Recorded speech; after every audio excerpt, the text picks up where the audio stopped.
Chapter 635. In the Dark. Who knew how many conspirators were looking forward to the complete decline of the Magi?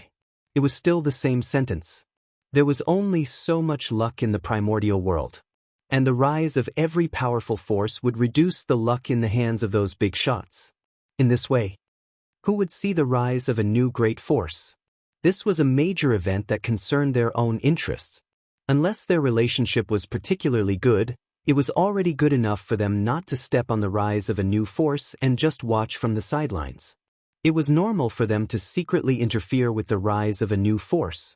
It was precisely because of this that Feng Zichen was sure that the other party would not self-destruct.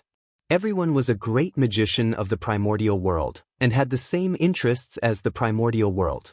How could they self-destruct and destroy the primordial world? Therefore, even if they were forced into a desperate situation, they would only commit suicide. They would not be like the experts of the demonic path, who would directly self-destruct and perish together.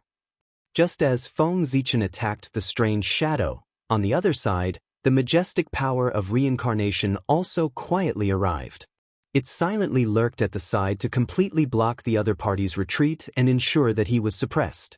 The invincible in the sky and the invincible in the ground attacked at the same time, jointly targeting the strange shadow in the middle.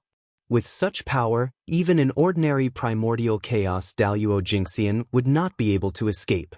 The power of the strange shadow was only at the half-step primordial chaos realm. It was completely insufficient to fight against it. However, even so, the strange shadow still did not change its expression when facing the attacks of Feng Zichen and Hutu, as if it did not take the two of them seriously at all. Fellow Taoists, what are you waiting for? If the poor way is suppressed by the two of them, you won't have a chance to attack. Just as Feng Zichen thought that the other party had some powerful trump card and was about to reveal it, he saw the strange shadow suddenly shout into the void. Feng Zichen was speechless. He thought that he had some trump card? In the end. That was it? That was it. While he was speechless, Feng Zichen's hand movements were not slow. In fact, he even sped up a little. He pressed toward the strange shadow from afar, wanting to completely suppress him. However, just as Feng Zichen's palm was about to press down, a few violent fluctuations suddenly appeared in the void. They carried a terrifying aura and surged toward his palm. You're an ant trying to shake a tree. You're overestimating yourself. Feng Zichen sneered in his heart when he sensed the fluctuations.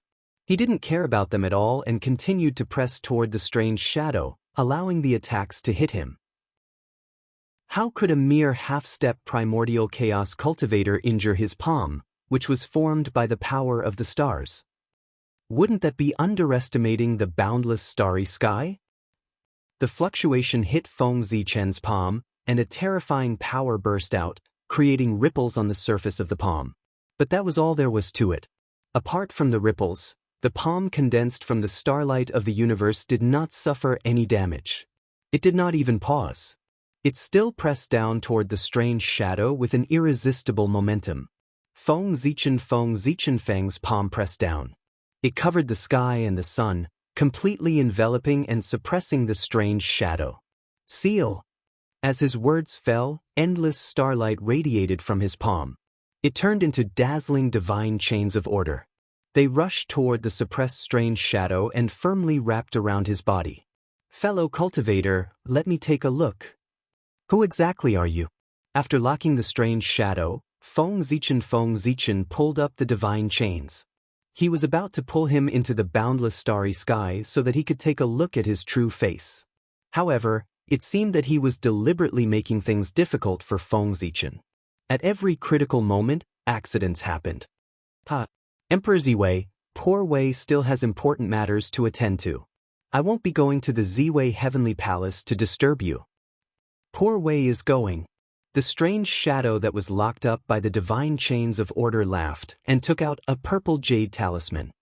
Not good. After sensing the aura emitted by the purple jade talisman, Feng Zichen immediately knew that something was wrong and was about to take action to remedy the situation. But unfortunately, everything was over. Countless mysterious runes surged out from the purple jade talisman. In the blink of an eye, they enveloped the strange shadow. After that, a purple light flashed, and the figure of the strange shadow disappeared. Even though Feng Zichen released his divine consciousness in time and searched the entire primitive world, he did not find the slightest trace of his aura. It was as if this person had evaporated into thin air. Good. Very good. Very good. The treasure bestowed by the Dao ancestor is indeed extraordinary. On the Ziwei star, Feng Zichen's face completely darkened. That's right. The purple jade talisman in the strange shadow's hand was one of the treasures that Dao ancestor Hongjun had refined back then. The aura he emitted was definitely the purest heavenly Hongjun aura. Feng Zichen would never mistake it. It was with this treasure that the other party was able to escape from his hands. Although Dao ancestor Hongjun had only just entered the primordial chaos Dao realm when he refined those treasures, he hadn't even stepped into the primordial chaos Dao realm yet. However, after Dao ancestor Hongjun merged with the Dao, everything related to him became an item of the heavenly Dao. As a result, his power was greatly increased and he became extraordinary. It was precisely because of this reason that the treasures refined by Dao ancestor Hongjun in the past had become one of the best special treasures in the primordial world. They who possessed the power of the way of the heavens had the power to break the rules. They could turn the rotten into the miraculous, and the impossible into the possible. Their power was far beyond imagination. With the help of the purple jade talisman, the strange shadow easily escaped from Feng Zichen's hands. F***ck. The treasures left behind by the Dao ancestor are really troublesome. It seems that after this matter, I have to find an opportunity to go to the Purple Cloud Palace to meet the Dao ancestor and ask him for a way to restrain those treasures. Otherwise, I will inevitably suffer a huge loss when facing these treasures left behind by the Dao ancestor in the future. It's best if I can persuade the Dao ancestor to take back all these treasures. Treasures that break the rules are the most unstable factor in the primordial world. They should not exist in the world. After dispersing the starlight, Feng Zichen cursed hatefully. Of course, he also knew that it was impossible for Dao ancestor Hongjun to take back those treasures. The Dao ancestor had already given them. How could he take them back? Dao ancestor Hongjun could not afford to lose face. However, after this matter, no matter what, Feng Zichen of the Purple Cloud Palace had to make a trip there. Including the time with Taoist Mu Xian, he had already suffered twice from the Dao ancestor's treasures. As the saying goes, once and twice, but not thrice. He did not want this to happen a third time. Therefore, it was inevitable that he would go to Dao ancestor Hongjun to ask for a way to restrain it. He's gone. Then, how are you going to escape? On the Emperor's star, Feng Zichen retracted his thoughts and turned to look at another void. Over there were a few people who had helped the strange shadow to escape from its predicament.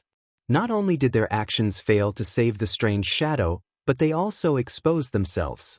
Rumble, the power of reincarnation kept spinning in the void. It was opposing and unified, evolving into all kinds of mysterious powers. It locked down the space-time here and trapped those people in place, unable to leave. The Lady of Earth had made a move. After this happened, it was obvious that the Lady of Earth was even angrier than Feng Zichen. It was also because of this that the Lady of Earth and Xianxia were truly on their side. As for Feng Zichen, he could only be considered half of their side. In that case, compared to Feng Zichen, the Lady of Earth was naturally more nervous about Xianxia. In the starry sky, star power condensed again, turning into a huge imperial seal that pressed down on the few people trapped by the Lady of Earth. This time, I'd like to see how you're going to escape. This time, Feng Zichen did not believe that these people also had the Dao ancestors' treasures. They were not cabbages that could be seen everywhere. However, reality slapped him hard in the face. It was also because Feng Zichen had forgotten that the so-called Dao ancestors' treasures were in the hands of the great magicians. Back then, the existences who had obtained the Dao ancestors' treasures from the treasure-snatching rock should have become the top great magicians of the primordial world. On the other side, Feng Zichen had just said that he would not suffer a third loss from the Dao ancestors' treasures. But shortly after, the third loss came right at his face. Under his incredulous gaze, one of the people trapped by the Lady of Earth suddenly took out a small purple Dao bell. Clang! That person gently shook the Dao bell, and endless runes appeared. Like a tide, they spread quickly and covered the entire void in the blink of an eye. Boom! The starlight seal suddenly pressed down and pierced through the mysterious rune. After receiving such a heavy blow, the rune was destroyed. However, there was no trace of those people on the spot. They had long run away.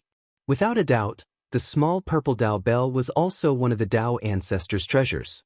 Otherwise, it would have been impossible for him to lead everyone away safely under the joint attack of Feng Zichen and the Lady of Earth. The power of the Dao ancestors' treasures was indeed unbelievable. Fortunately, although the Dao ancestors' treasures were strong, they were consumables and could not be used repeatedly. At most, they could be used 2 or 3 times, 4 or 5 times. In any case, they could not be used more than 9 times. After that, they would shatter. It was precisely because of this restriction that the primordial world would not be in chaos. Otherwise, if the Dao ancestors' treasures were allowed to wreak havoc, who knew what the primordial world would become? Damn the Dao ancestors' treasures! At this moment, Feng Zichen felt that his face had been slapped so hard that it was almost swollen. Of course, he was not the only one with a black face. The Lady of Earth's expression was not much better. This time, the two of them were embarrassed. Even after joining forces, they still let him escape. It was really embarrassing. This humiliation also made the Lady of Earth secretly make up her mind. After this matter, she had to focus on studying the Tao and the 6 paths of reincarnation disc so that she could find a way to deal with the Tao ancestors' treasures. The Tao and the heavenly Tao had the same status. The 6 paths of reincarnation disc was a chaos treasure that transcended the world and was not under the jurisdiction of the heavenly Tao. Therefore, the power of these two had the ability to resist the Tao ancestors' treasures. However, how to operate it depended on the Lady of Earth's comprehension and methods. However, although they did not catch the person who ambushed them and the person who rescued them later, the two of them did not gain nothing. At the very least, they were certain that the person who attacked was definitely a great divine ability of the primordial world. Otherwise, they would definitely not have been able to take out the Tao ancestors' treasures. If the Chaos Fiend Celestial used the Tao ancestors' treasures, the heavenly Tao would probably immediately know his identity and send down the heavenly punishment to completely destroy him. From the matter of the great divine ability interfering with Xing Tian's attainment of the Tao, it could be seen that many great divine abilities of the primordial world were full of hostility towards the Magi and did not want to see them rise again. In the future, there would probably be a lot of trouble. However, this had nothing to do with Feng Zichen. He could be said to have done his best for the Magi. He had revived the Magi and nurtured experts. He was completely worthy of the help the Magi had given the human clan back then. After this matter, he would focus on developing the human clan.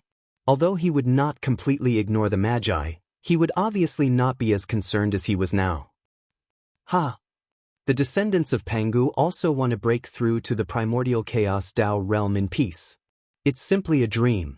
It's really exciting to be able to personally kill the genius of Pangu's lineage. The pain that Pangu brought to us, let his descendants bear it on his behalf. Just as Feng Zichen and Hudu were pondering, the scene changed again. 3 chaos demon gods walked out of the void carelessly and attacked Xing Tian, who was transforming. Their attitude could be said to be arrogant.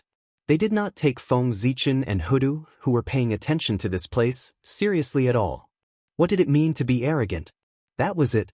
The arrogant attitude of the 3 chaos demon gods really stunned Feng Zichen. He did not know whether they were really stupid or not.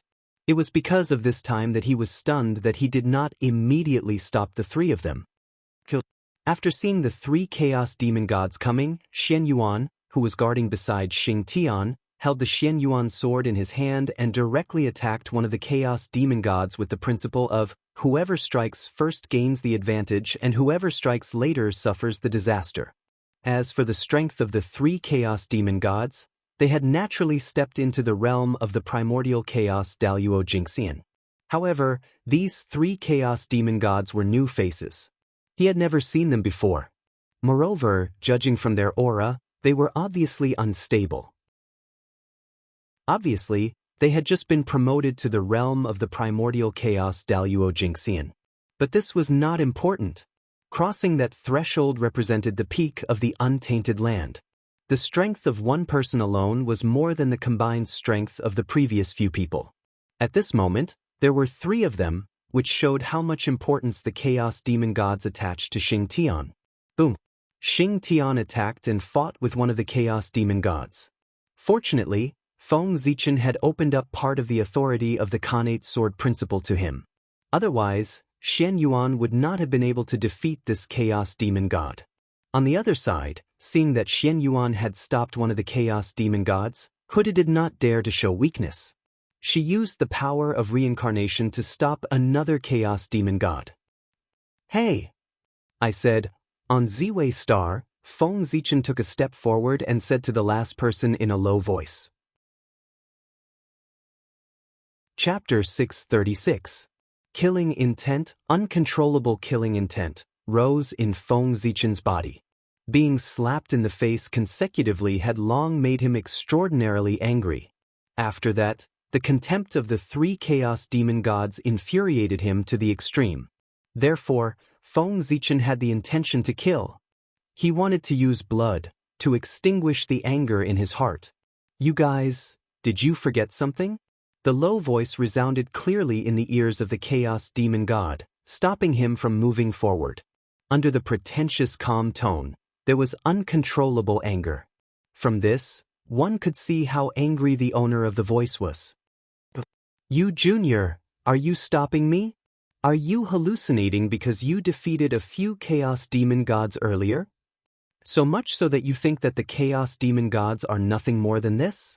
It's ridiculous. Even innate god fiends have differences in strength, let alone chaos demon gods." The chaos demon god turned around and put his hands behind his back. As if he was preaching, he said to Feng Zichen. Unlike the 9 chaos demon gods that appeared first, although the 3 of them were not the top chaos demon gods, they were still above average and extremely powerful. Every one of them had the cultivation of the 6th firmament of primordial chaos. Therefore, they had the right to be arrogant. They knew Feng Zichen's battle record, but they still didn't take him seriously. Silence. There was another moment of silence. The other party was so arrogant that Feng Zichen was speechless. Die. Tired, Feng Zichen didn't say much. He directly pressed down with his palm, trying to kill him. Whether the other party was really confident or just bluffing, it didn't matter. What he wanted was just that the other party was dead, that was all. As Feng Zichen raised his hand, countless starlight gathered and condensed into a dazzling handprint in the starry sky. It blotted out the sky and covered the sun as it rushed toward the chaos demon celestial. Rumble. With the seal, everything changed. An invisible aura spread out, and the world froze. The great Tao stopped rotating, and the river of time stopped moving.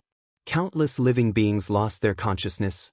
At that time, the primordial world could still remain awake. Only those great beings who had stood at the end of the river of time could do so. But at this moment, they were not in the right state. These great mediums all stared blankly at the huge handprint descending from the sky, their bodies trembling slightly. They were afraid. They were terrified of the huge handprint that was descending from the sky. This was because they felt a long-lost sense of crisis from the aura emitted by the handprint. It was as if... No, it didn't seem like it. Even if it was true, under that palm, they would really die, completely fall. Their physical bodies would vanish, and their innate, indestructible true spirits would completely disperse. Even the great Tao that they had painstakingly cultivated would fall into silence. The mark of the origin of the great Tao would also sink and be difficult to appear again. This meant that once they were killed by that handprint, they would become like the first-generation innate god fiends that had fallen in the ancient times. Although they would not completely fall, they would never be able to return from the silence. And if they could never return, what was the difference between them and complete death? It could be said that this was the first time that the great mediums had felt such a strong life and death crisis since they had proven their Tao. That handprint could threaten the foundation of their existence. It was really terrifying. Fortunately, that magical power was not aimed at them. Otherwise, they really did not know how to resist such an attack.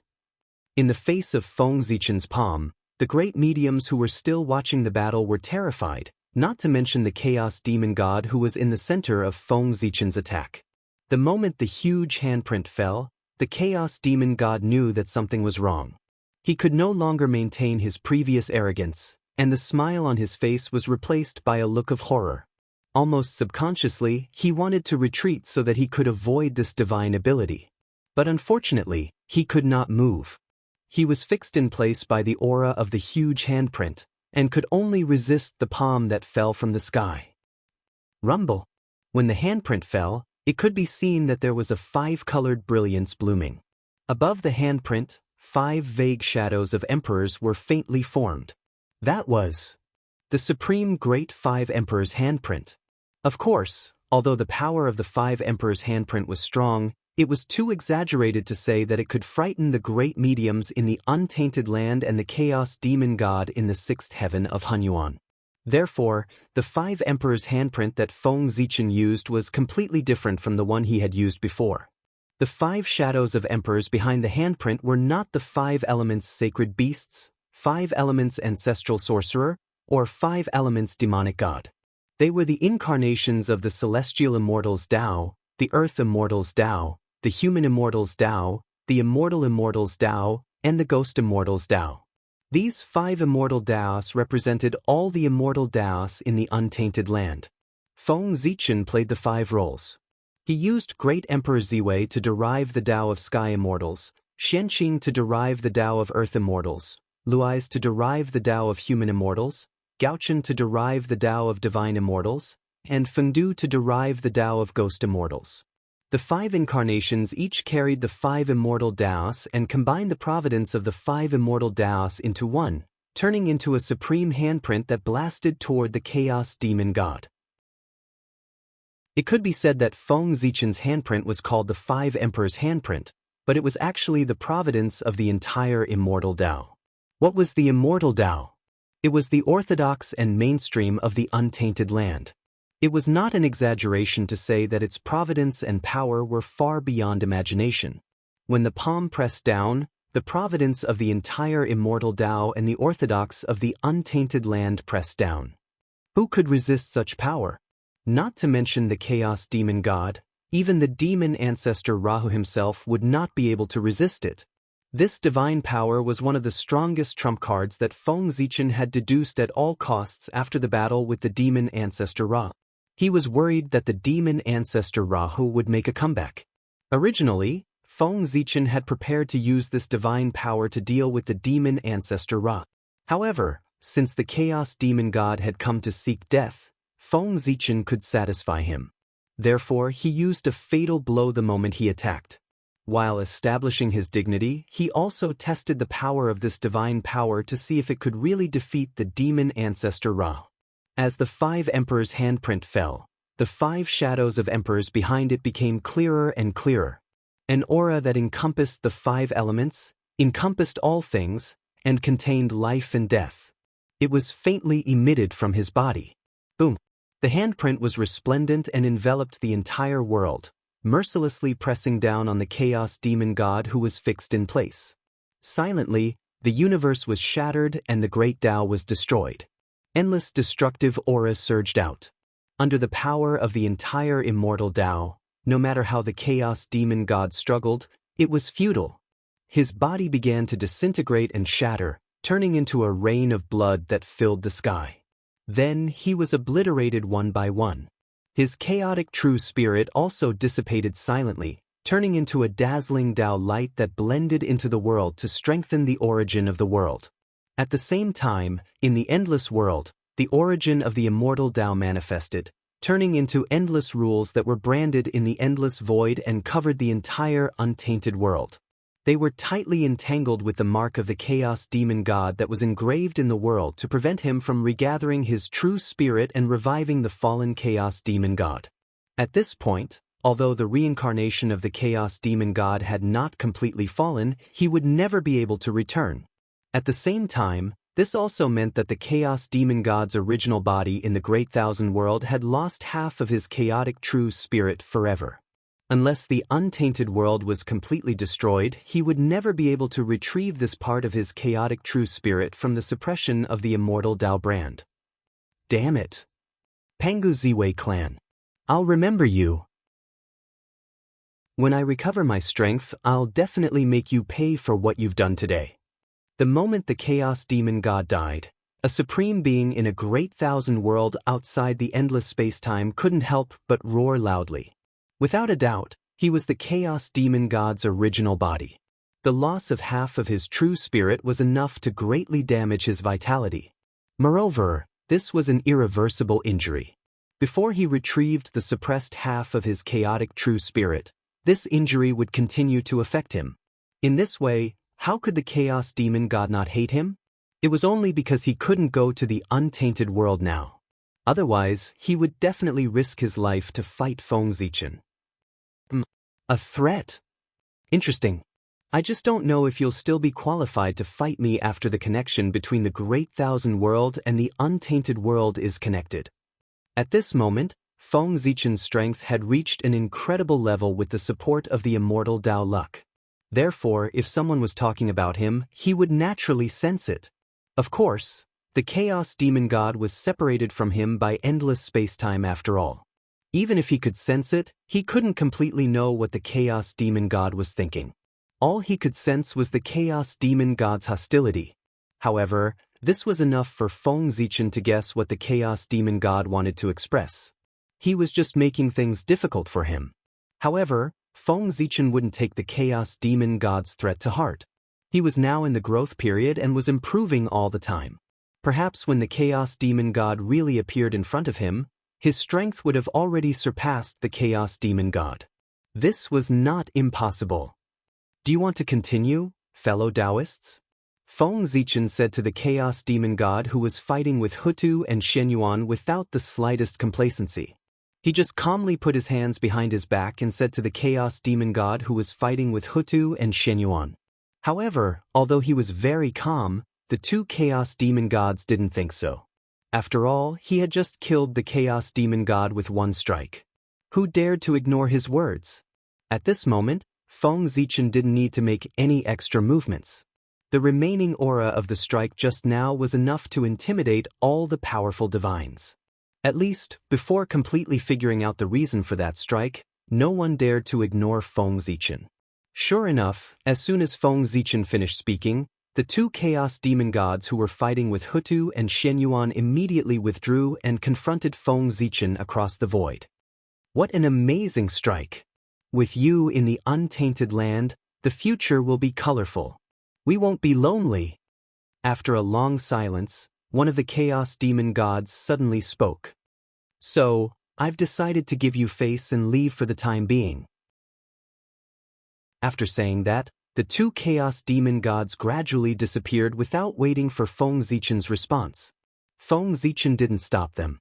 He had already killed a Chaos Demon God. If he were to make them stay, he would be forcing them to fight to the death. Moreover, the other Chaos Demon Gods wouldn't tolerate such a situation. The current untainted land couldn't withstand a full-scale war between the powerful divines and the Chaos Demon Gods. Therefore, Feng Zichen allowed them to leave. Left and right. He wasn't the one who was at a disadvantage. Pangu Ziwei clan, I look forward to meeting you next time. I hope you can bring more surprises to us Chaos Demon Gods. After the two Chaos Demon Gods had completely disappeared, a faintly discernible voice suddenly came from the void, indicating that this matter was not over yet. Boring trick. Feng Zichen waved his hand to disperse the voice. He didn't take it to heart. It seemed that every villain would do such a thing to save face. Fellow Taoists, please give Ziwei some face and disperse. After forcing the Chaos Demon Gods to retreat, Feng Zichen walked straight down the Ziwei star and came to the side of Xing Tian in the depths of the void. He said to the powerful divines who were watching this place, "Your Majesty, you must be joking. Poor Wei and the others will leave now." After a few embarrassed laughs, the powerful divines withdrew their divine thoughts. No matter what purpose they had for watching the battle, after seeing Feng Zichen's strength, they would withdraw their thoughts to avoid causing misunderstandings. The void shattered silently. An aura unique to the underworld emerged, and the power of reincarnation surged out. It turned into a huge phantom of a wheel, protecting a peerless woman as she walked over. But Huda came in person. First, the powerful divines attacked, then the chaos demon gods attacked. Finally, Huda was enraged. She didn't hesitate to come out of the underworld to protect Xianxia. Just like that, Feng Zichen and Huda stood on the left and right of Xianxia to protect him. After witnessing this scene, no one would dare to plot against Xianxia. In the blink of an eye, thousands of years had passed. Xianxia's aura gradually calmed down. This also meant that Feng Zichen's protection mission was finally over. During this period of time, thank you so much, fellow Taoist. Fellow Taoist, the wizard tribe will never forget your help today. Huda raised her hand and took Xianxia away. She thanked Feng Zichen seriously. You're welcome, fellow Taoist. As Pangu's descendants, we should help each other. Why do you and I have to be so polite? Feng Zichen waved his hand and said with a smile. That was true. Feng Zichen's real name was the Pangu Zichen clan, and Great Emperor Ziwei's real name was the Pangu Ziwei clan. Like the 12 ancestral sorcerers of the Three Pure Ones, they were the most authentic descendants of the Pangu. Chapter 637. Therefore, in a sense, Feng Zichen and the 12 ancestral magi of the Three Pure Ones could be considered family. It was natural for him to be close to the magi. As for why he was not close to the Three Pure Ones, it was naturally because the relationship between the Three Pure Ones and the Pangu had been distant many years ago. This was the result of the Three Pure Ones' long-term efforts. They had been using some method to weaken their relationship with the Pangu. It could be said that apart from the identity of the Pangu, the Three Pure Ones had nothing to do with the Pangu. How could Feng Zichen, who was surrounded by the Pangu, be close to the Three Pure Ones? On the other hand, the Magi had a good relationship with Feng Zichen because they were also surrounded by the Pangu. They were natural allies. All of this was very reasonable. These words were completely for outsiders to hear. Outsiders did not know the relationship between Feng Zichen and Great Emperor Ziwei, so they naturally did not understand why he helped the Magi. However, as soon as this sentence was said, those great mystical abilities would automatically fill in a reasonable explanation. Fellow Taoist Ziwei, since this matter is over, the poor Wei will leave with Xianxia first. After his transformation is completed, the poor Wei will bring him to visit personally to thank you for your help today. After bowing to Feng Zichen, the Lady of Earth left with Xianxia. After all, this place was not a good place for seclusion. It was also not safe. If they continued to stay, it was hard to guarantee that no one would choose to take the risk. Therefore, the Lady of Earth decided to bring Xianxia back to the Pangu Hall first. Only that place was the most suitable place for Xianxia to transform. As a temple formed by the Pangu skull, the Pangu Hall had incredible abilities. It could be said to be the safest place in the primordial world. Even the heavenly Tao could not interfere there. To be precise, the heavenly Tao could not see the Pangu Hall at all.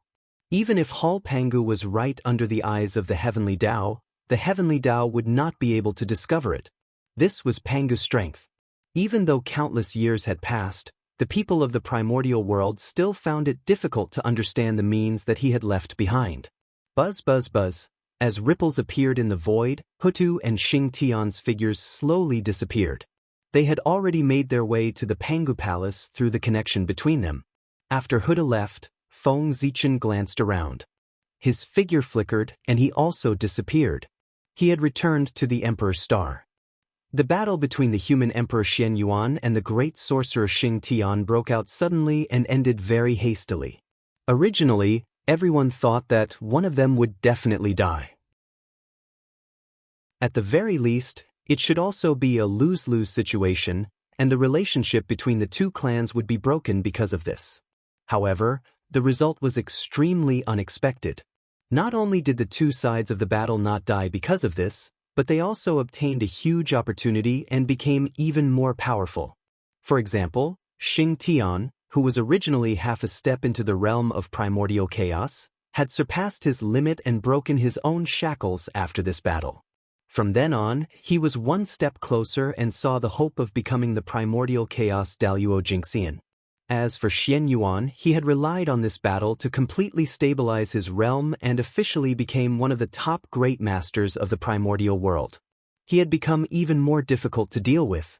Moreover, the most important thing was that after this battle, not only were the two of them not injured, but they had also gained something and their strength had greatly improved. This also made it so that the scene of the relationship between the two clans breaking up that everyone had expected did not happen. The truth was exactly the opposite of everyone's expectations. It could be foreseen that after this battle, the relationship between the two clans would definitely become closer. The Sorcerer clan and the Human clan were definitely the most reliable allies. Such an unexpected scene completely shattered the confidence of the experts of the myriad clans. Through this battle, the experts of the myriad clans fully witnessed Xianyuan's strength. They were terrified and quickly extinguished the thought of fighting with him. Too strong, he was really too strong. Judging from the strength that Xianyuan had displayed, even if the myriad clans used all their strength, they might not be his match. Since that was the case, it was not a wise choice to fight with him. Wasn't it just leaving the primordial world and going to the heaven realm? So be it. It wasn't like they would lose a piece of meat. Moreover, even if they lost a piece of meat, it was still better than leaving their lives in the primordial world. Looking at Xianyuan's determination, if they chose to stay in the primordial world, they were afraid that he would really kill them. In that case, in order to save their lives, it was better to leave. Obviously, the experts of the myriad clans were completely frightened by the strength that Xianyuan had displayed. They were determined not to disobey Xianyuan's orders and leave the primordial world with him for the heaven realm. It was with this thought that when Xianyuan gathered the experts of the myriad clans, they were very cooperative. Yes, that's right, Xianyuan was about to complete his merit. Before the battle with Xingtian, Xianyuan had already been in power for 990,000 years. He was still 10,000 years away from completing his merit. And when he finished the battle with Xingtian, nearly 5,000 years had passed unknowingly. In other words, during Xianyuan's reign, there were still 5,000 years left. And what about 5,000 years? For an existence like Xianyuan, it was really a blink of an eye. So soon, it was time for Xianyuan to abdicate. On this day, in the millionth year of the human emperor's calendar, the experts of the myriad clans gathered in the ancestral land of the human race, displaying the grand occasion of the primordial world. Xiaohao, my son. Today, Father will hand over the human race to you. You, don't let Father and all the sages of the human race down. We are all watching you from above.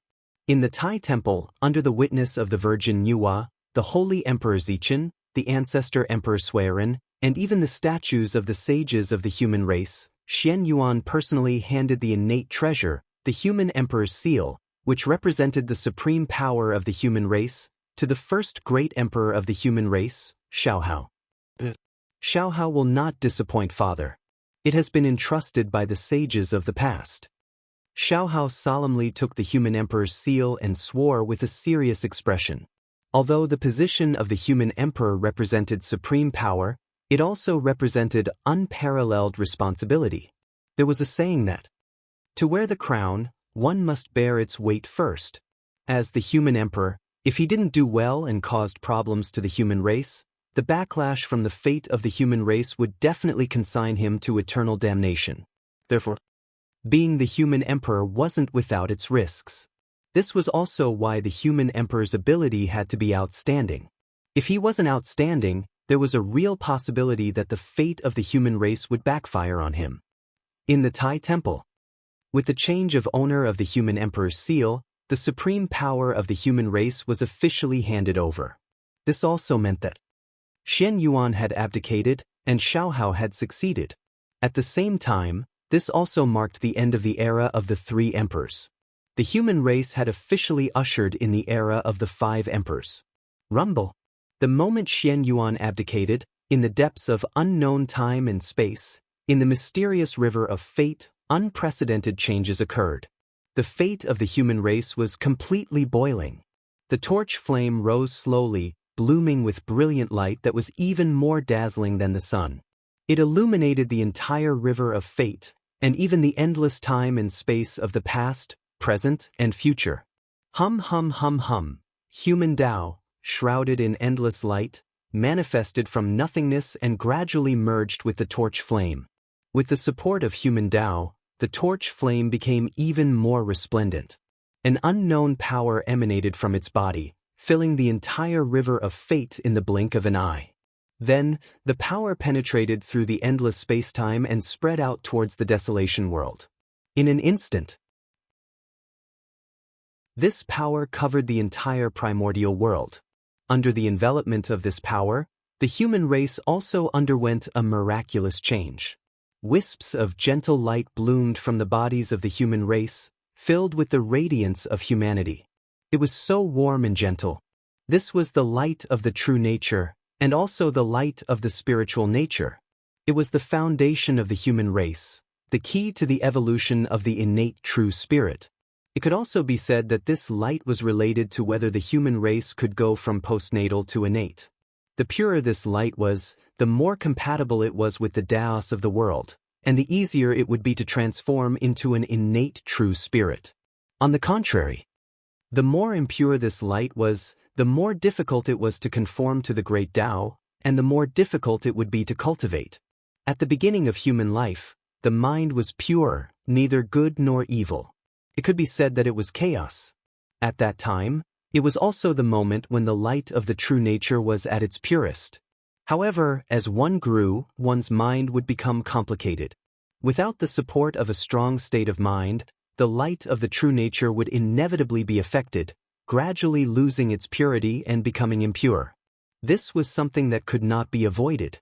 Therefore, in the later stages of cultivation, it was inevitable that cultivators would spend a lot of time polishing the light of the spiritual nature to maintain its purity. It could be said that polishing the light of the spiritual nature had stopped countless prodigies, delaying their rise. But now, everything was different. The power that emanated from Xianxia illuminated the light of spirituality that was buried deep within the human's body. It appeared clearly in front of everyone and was constantly cleansing this light with the light of humanity to restore it to its original purity. This was the feedback of the human race's luck. The return of the three sovereigns caused the human race's luck to reach an unprecedented peak, completely ascending to the position of the main character of the world, suppressing the entire wilderness. The human race's luck was too strong, and it broke some kind of limit, connecting with the human Tao in the unseen world, causing it to descend and bless them. In this way, the human race naturally benefited. The baptism of the spiritual nature was just the beginning. If it was just a simple baptism of the spiritual nature, although it could be considered a benefit, it was only a one-time benefit, not beneficial to future generations, and the effect was extremely limited. Therefore, as the mighty power of the human Tao spread out, it gradually merged with the human race's luck and was imprinted in the torch flame. This also meant that in the future, the torch flame would have the ability to baptize the spiritual nature. And because of the existence of the human race's clan artifact, the Swearin lamp, any human who inherited the spirit of the human race could summon the Swearin lamp to carry the torch flame. Being able to receive the torch flame meant that they could use this flame to baptize the spiritual nature and increase their cultivation speed. This was undoubtedly a good thing for the human race, as it could shorten the time to cultivate experts. The most obvious benefit of an increase in luck was that one's luck would become better, cultivation would become easier, and breakthroughs would become easier. There were too many benefits of the heaven and earth's luck. Otherwise, the saints would not have shamelessly fought for it. This was the source of the chaos, and also the number one treasure in the wilderness. And this number one treasure in the wilderness now belonged to the human race. At this point, the human race had become a piece of fat meat in the eyes of the saints and even many great magicians. Everyone wanted to get a hand in it to seek luck. So, the peaceful days of the human race were gone. Feng Zichen would not be lonely anymore. In the future, he, the saints, and even many great magicians would use the human race as a battlefield. They would use all kinds of methods and racked their brains to fight to determine the ultimate fate of the human race. In the future, would the human race continue to be a puppet in the hands of the saints, or would they transcend and become the true overlords of the world?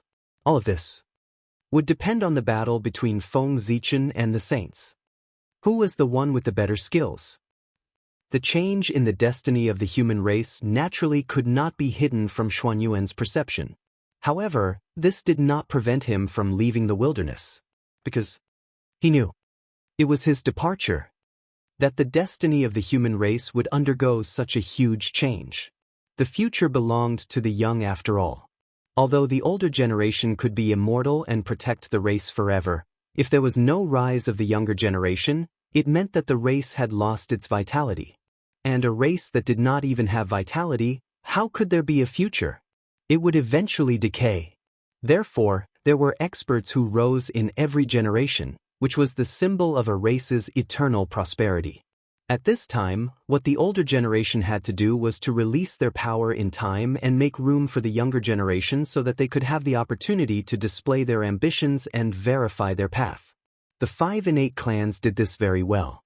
After every calamity, the rulers of the 5 innate clans would relinquish their power and hand it all over to the young people. They would go to the 4 extremes to pursue the supreme path. This point was worth learning from the human race. Everyone, take another look at the great mountains and rivers of the wilderness. It's time for us to leave. After taking one last look at the wilderness, Xianyuan Yulong rose to the sky. And with him were the experts from the myriad clans. At this point, the glory of the myriad clans had completely come to an end. The wilderness also ushered in the era of the human race. Sweeping away the myriad clans, repeating civilization, and establishing the supreme foundation of the human race was the achievement of the 3 emperors and their figures. Now, the human race was suppressing the wilderness. None of the myriad clans dared to compete with them. They all had to obey their orders. This was the symbol of the 3 emperors' merit. The 3 emperors had succeeded. They brought with them the era that belonged to them. They ascended to the sky. And the human race, and even the wilderness, would usher in the era of the 5 emperors. The foreign enemies had been wiped out by the 3 emperors, and the wilderness no longer had a match for the human race. And the mission of the 5 emperors was to govern the human race and rebuild its glory. With the foundation left behind by the 3 emperors, what the 5 emperors had to do was to work hard to develop the human race and constantly increase its foundations so that it would continue to grow stronger. In this vast wilderness, it would create a glory that belonged to the human race. The witches and demons had never been the goal of the human race. Surpassing them was the goal of the human race. Although the witches and demons were strong, they were not the protagonists of heaven and earth. But the human race was. Therefore, if they could not surpass the witches and demons, then the human race would not be worthy of the title of the protagonist of heaven and earth. Chapter 638. What was the protagonist of heaven and earth? The strongest race in the primordial world. Since the human race had inherited this position, their strength would definitely become the number 1 in the primordial world. This number 1 did not refer to the number 1 in the current world, but the number 1 in the past, present, and future, and countless spacetime. To surpass all the forces in the primordial world. In the current world, although the human race was the number 1 race in the primordial world, in the upper stream of the long river of time, the mark of the shaman and demon race still existed. That powerful aura was imprinted in the deepest part of space-time, eternal and indestructible. It was like 2 immortal monuments, suppressing the past, making it difficult for countless later races to reach. The shaman and demon race were the 2 mountains in front of the human race. Their strength was deeply ingrained in the bones of the great divine beings. If the human race could not surpass them, then in the eyes of the great divine beings, the human race would be puppets supported by the heavenly Tao. They could not be considered the true protagonists of heaven and earth and would be at their mercy. They would be far from being able to receive the same treatment as the shaman and demon race. Picking the tallest out of the shortest was referring to the human race. Therefore, only by surpassing the shaman and demon race could the human race get rid of the current awkward situation and make the great divine beings fearful and not dare to casually take advantage of the human race. However, how difficult was it to surpass the shaman and demon race? Since the birth of the primordial world, there had been countless experts in the past, but there had never been anyone who was on par with the shaman and demon race. Represented the peak of the primordial world. They were too strong, almost occupying all the good fortune of heaven and earth. The right time, place, and people. These three were all occupied by the shaman and demon race. It was almost impossible for the race in the future to achieve what they had achieved. First of all, the environment of heaven and earth had changed greatly, from the Khanate era to the postnatal era. It was difficult to see the Khanate essence again, and the difficulty of producing experts had undoubtedly increased countless times. Just this point cut off the possibility of surpassing the shaman and demon race. But in the difficult situation, the human race had to do it too. There was a saying that man could conquer the heavens. Turning the impossible into the possible could show the ability of the human race. In the distant heavenly court, as Xianxia ascended to the heavens, there were also huge changes. Under the witness of a group of great divine beings, the Yen Emperor Shennong passed the position of the heavenly emperor to the human emperor Xianyuan, known as the Central Yellow Emperor. The abdication of the Yen Emperor and the succession of the Yellow Emperor opened a new chapter in the primordial world. Affected by this, Feng Zichen, who was recuperating on the Emperor's star, received the help of the world momentum and recovered from all his injuries in one fell swoop. His old injuries were all gone. Feng Zichen felt his whole body relax. His state of mind had reached perfection at this moment. Even the road ahead that he had been stuck in previously had gradually become clear. He was one step closer to becoming primordial chaos Daluo Jingxian. 3 million years. 3 million years later, I will become the primordial chaos Daluo Jingxian. Feng Zichen secretly clenched his fist and said to himself excitedly. He was a step closer to attaining the Tao, so even with his mental state, great waves had arisen in his heart, and it was impossible for him to maintain his calm any longer. The Yellow Emperor reigned for 1,000,000 years. The White Emperor reigned for 1,000,000 years.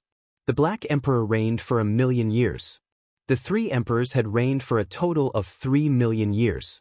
After that, it was the day when the 5 elements celestial emperor reached perfection. It was also the day when Feng Zichen's merit was completed and he took another step forward. What was expected to attain the Tao? That was it. To mortals, 3 million years was an unimaginably long period of time. But for powerful beings, it was not too long. It was just the time of a seclusion. The day of attaining the Tao was really close. Unlike when Xianyuan succeeded the throne, the situation of the myriad races was different. When Xiaohao succeeded the throne, the myriad races were all respectful and did not dare to act rashly. After the tireless efforts of the 3 generations of human emperors, the strength of the myriad races had been weakened to the extreme. Their essence, energy, and spirit were not as good as before, and they were far from having the capital to contend with the human race. With such a huge gap, how could the myriad races look down on the new patriarch of the human race? Did they feel that their lives were too comfortable and wanted to find excitement for themselves?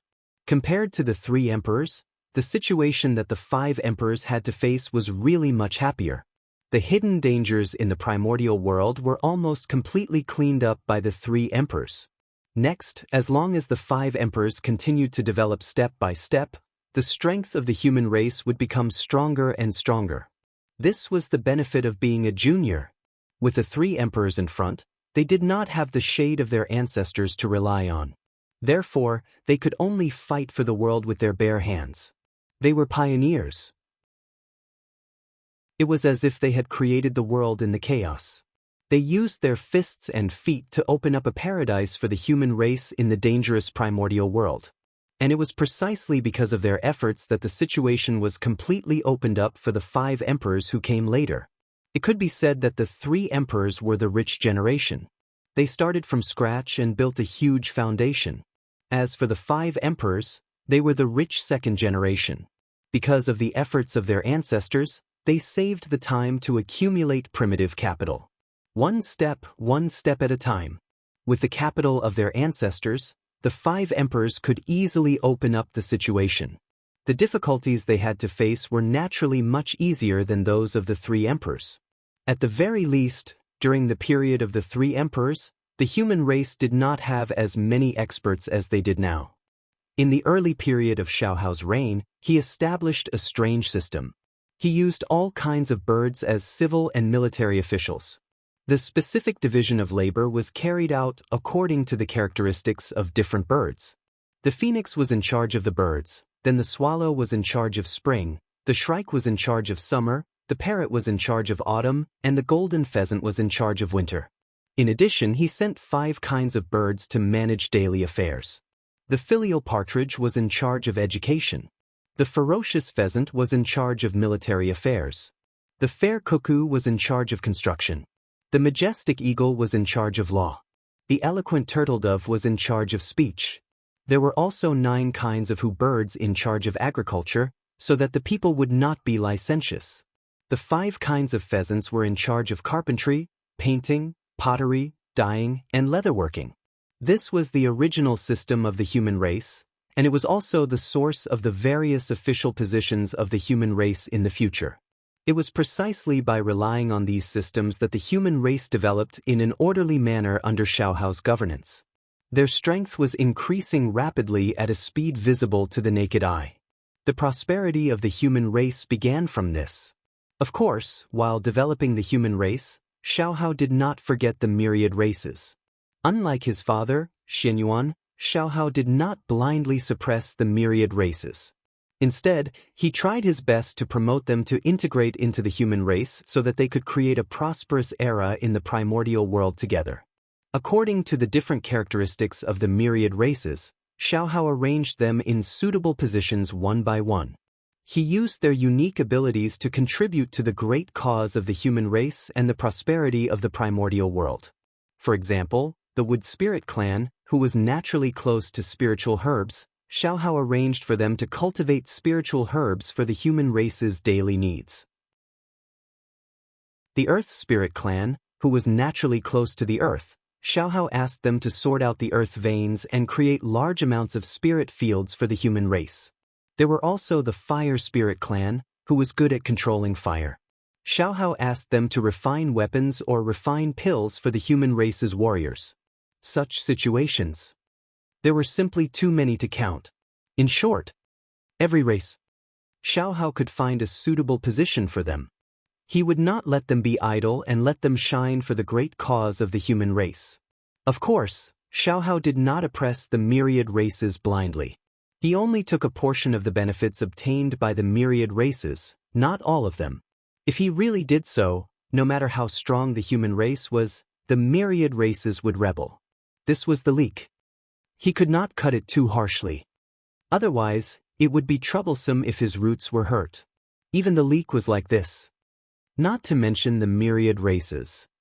For the myriad races, Xiaohao still had to be comforted from time to time. After all, back then, Xianyuan suppressed the myriad races too ruthlessly and almost broke their roots. Now, with the rise of the human race and the decline of the myriad races, the setback then was a little outdated and did not match the current situation. After Xiaohao succeeded to the throne, the human race's attitude towards the myriad races changed drastically, giving them the respect they deserved so that they could do their best to contribute to the great cause of the human race. Let the descendants of the myriad races work harder for the rise of the human race. Tearful. Time flew by. In the blink of an eye, 700,000 years had passed. At this moment, it was already the late period of Xiaohao's rule. Compared to back then, the human race had already undergone a huge change. The myriad races were united and developed the human race together, causing the human race to change all the time. Their foundation was constantly increasing, and more experts were born. The younger generation of geniuses was endless. It was a great demeanor of a great race in the primordial world. But there were no changes. There were limits. The strength of the human race. It was impossible for it to continue expanding without limit. This was unrealistic and unreasonable. After the initial period of rapid expansion, the development of the human race gradually slowed down. In fact, at this time, they had already reached a bottleneck. The momentum of expansion had completely stopped. This was something that every race had to experience in the process of development. In fact, the human race should have encountered such a situation many years ago. But unfortunately, Xiaohao's methods were too brilliant. He actually thought of a way to use the myriad races to support the human race. He forcefully raised the upper limit of the human race's development, allowing the human race's strength to continue to expand rapidly. Until now. When the potential of the myriad races was exhausted, the human race's bottleneck period reappeared. The so-called bottleneck was not that the human race's strength was no longer increasing, but that it had reached a state of saturation and could not expand rapidly like before. In such a situation, unless there was a major change, otherwise, the human race's future development could only rely on the passage of time, accumulating bit by bit. And in such a situation, Xiaohao had already expected this. He also had a solution. Began to inventory the human race's treasure vault. With the departure of the experts of the myriad races, it was time to set up the 365 Heavenly Palace. He believed, once the Heavenly Palace was really set up and connected to the boundless starry sky, the primordial world would definitely undergo a huge change. And this change would definitely be able to help the human race break through the bottleneck and enter the period of rapid expansion again. Setting up 365 Heavenly Palace in the primordial world was a plan that had been made during the Xianxia era. Unfortunately, although this plan was good, it could not be carried out because the timing was not right. It could only be delayed. And this wait was 2 million years. This great plan that was formulated during the Xianxia era, after the Xianyuan era, finally waited for the time to be carried out during the Xiaohao era, and it could see the light of day again. This plan had been continuously perfected by 2 generations of human emperors, a great emperor, and 3 supreme experts of the primordial world. Could be said to be perfect. Once it was really carried out, it would definitely bring unprecedented changes to the human race and even the entire primordial world. Xiaohao firmly believed so. Of course, in fact, that was also the case. Because this plan was not perfected by Xianxia and Xianyuan, but by Feng Zichen and Fuxi. Why did Fuxi need humans? The founder of the Khanate 8 trigrams, a master of the primordial world's deduction, and a great master of the Tao of array formations. And this was only the Fuxi of the past. The current Fuxi was even more powerful than back then. First, in terms of cultivation, he had now become a secondary saint, and his strength was comparable to a saint, much stronger than back then. Then, in terms of numinous treasures, back then, Fuxi did not have the conditions to possess the He Tu and the Book of Luo. But now, the He Tu and the Book of Luo had long been completely refined by him. With a top-notch deduction power, coupled with the top-notch deduction treasure, and the double buff, one could imagine how much Fuxi's ability had improved. As for Feng Zichen, that was even more incredible. In terms of attainments in deduction, Feng Zichen might not be as good as Fuxi, but he had a cheat. Whether it was the Hongmeng Daozhong or the fragment of the creation jade disc, they were both top-notch treasures of the primordial world. With the combined strength of the two, Feng Zichen dared to say that in the primordial world, only Tao ancestor Hong Jun could surpass him in the Tao of deduction. Not even the demon ancestor Rahu could do it, because he did not have the creation jade disc. Think about it. Back then, Fuxi and Di Jun joined forces. They could deduce a top-notch formation like the heavenly cycle star formation of the primordial world. Now, the two more powerful people joined forces and deduced a perfect plan together. How could it not be powerful and perfect? If this matter was successful, it would be a great deed of merit. However, Xiaohao's idea was very good, but it was obvious that he had thought too simply of this plan. When he finished checking the treasury of the human race, he was really dumbfounded. Not enough. Not enough at all.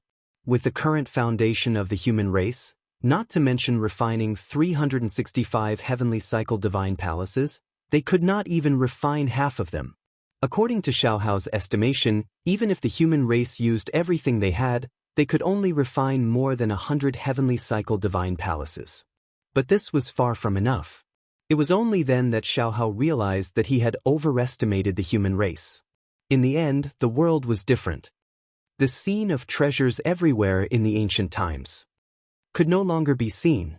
Therefore, even if the human race occupied more than half of the resources in the primordial world, the benefits they obtained were just a drop in the bucket for refining the heavenly cycle divine palaces. Compared to the ancient times, the quality of the resources now was undoubtedly worse. One was innate, one was postnatal. The difference of one word was the difference between heaven and earth. In the ancient times, a casual breath of a cultivator was better than dozens of days of bitter cultivation now. This was the difference. In such an environment, even if the human race dominated the entire primordial world, they would not be able to collect anything good. Chapter 639. Seeing that the plan that the 3 generations of experts had planned for nearly 3 million years was about to be realized in his hands, Xiaohao's excitement could be imagined. But who knew that at this critical moment, this great plan would be announced to be aborted because of the lack of reserves of the human race? Xiaohao's heart crumbled at this. In this short period of time, he had experienced the ups and downs of life. This huge difference really made him feel helpless. However, even though he was helpless, he still had to think of a way. He could not put this great plan on hold forever, right? It was obviously unrealistic to continue passing it down for future generations.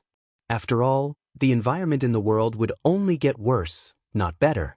Therefore, if he could not collect the materials to refine the heavenly palace now, he would not be able to collect them in the future. Therefore, this plan had to be completed in his hands and could not be left to future generations. If he continued to delay, this plan would gradually be lost in the long river of time. Refine. He had to refine. Even if he had to think of all ways, he had to refine the 365 heavenly palace. Silently, Xiaohao made up his mind. Just treat it as. This was his test to achieve the Tao. When Fuxi was on the throne, there was chaos among the Khanate beasts. When Shenong was on the throne, there was the tribulation of Khanate tribulation energy. When Shenyuan was on the throne, there was the disaster of war among the 10,000 races. And since he, Xiaohao, succeeded to the throne, the 4 seas had been peaceful. In the entire primordial world, there were no disasters. If nothing unexpected happened, he would smoothly pass his term and become one of the 5 emperors. However, although the achievements of the 5 emperors could not be compared to the 3 emperors, they were still one of the top achievements of the primordial world. How could it be so easy to obtain? Therefore, the matter of the heavenly palace was a test for Xiaohao by the heavenly Tao. If he succeeded, he would be one of the 5 emperors of the primordial world. If he failed, he could only be one of the 5 emperors of the human race. The treasure of heaven and earth, the top karmic position in the world, how could he allow it so easily? It was impossible to think about it. He had to achieve a great achievement that would not be easy for 10,000 generations. In the imperial ancestral temple, Xiaohao sat in meditation for 3,000 years. He finally thought of a way that was not a way. That was using the hands of the 10,000 races to refine the heavenly palace. As an innate race that had been passed down for countless years, they had declined under the deliberate suppression of the human race. However, it was undeniable that their foundation was definitely much deeper than that of the human race. Even if they were never rich before, they were born early. As early as the ancient times, or even the ancient times, they had already existed. In that era, even a blade of grass that could be seen everywhere on the ground would be considered an incredible treasure in this day and age. In other words, the myriad races in the primordial era and the primordial era could casually accumulate a very precious amount of wealth. They were born early. This was the greatest capital of the myriad races. Therefore, they would definitely be able to gather the materials needed to refine the heavenly palace, and they would be acquired cardinal treasures. Of course, a single innate race might not have the ability to do so, but the combined power of all races would definitely be able to do so. According to the method that Xiaohao came up with, they would first use the power of the human race to refine the heavenly palace. They would refine as much as they could, and the rest would be left to the myriad races to refine.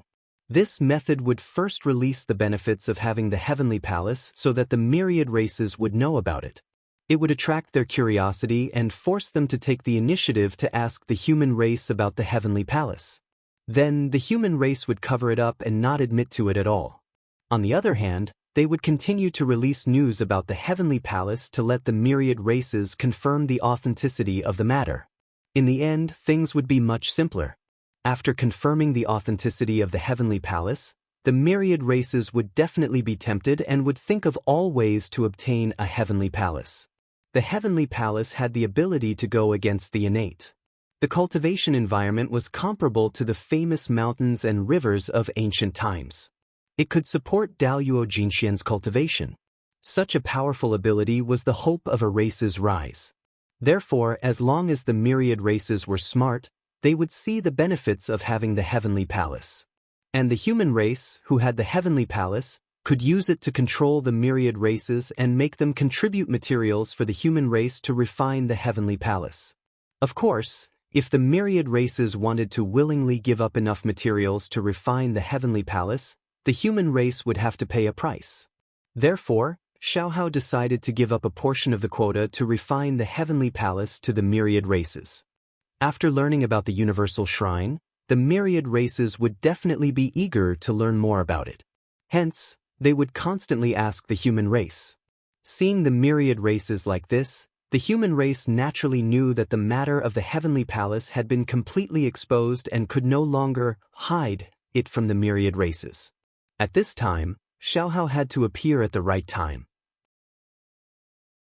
In consideration of the myriad race's hard work and great contributions, the human race decided to give up a portion of the quota to refine the heavenly palace to the myriad races. However, there were too many myriad races, and the quota was limited. They could not easily give it away. Therefore, the human race had to think carefully about which race was more suitable to give these quotas to. With that said, the myriad races returned to wait for news. When the human race made a decision, they would inform them. This was equivalent to hinting for the myriad races to give benefits to the human race. After all, why would the human race give them the quota for no reason? Such an undisguised plan was equivalent to a blatant extortion.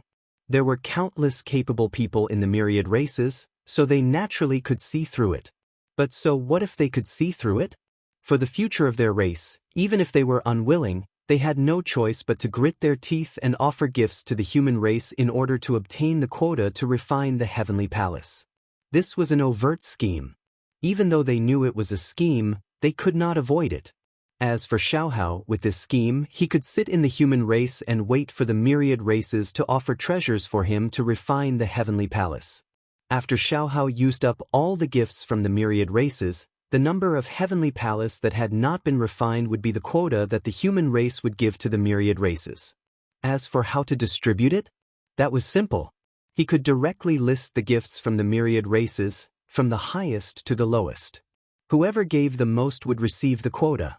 Of course, in order to ensure that the strength of the myriad races would increase, there would naturally be restrictions on the allocation of the heavenly palace quotas.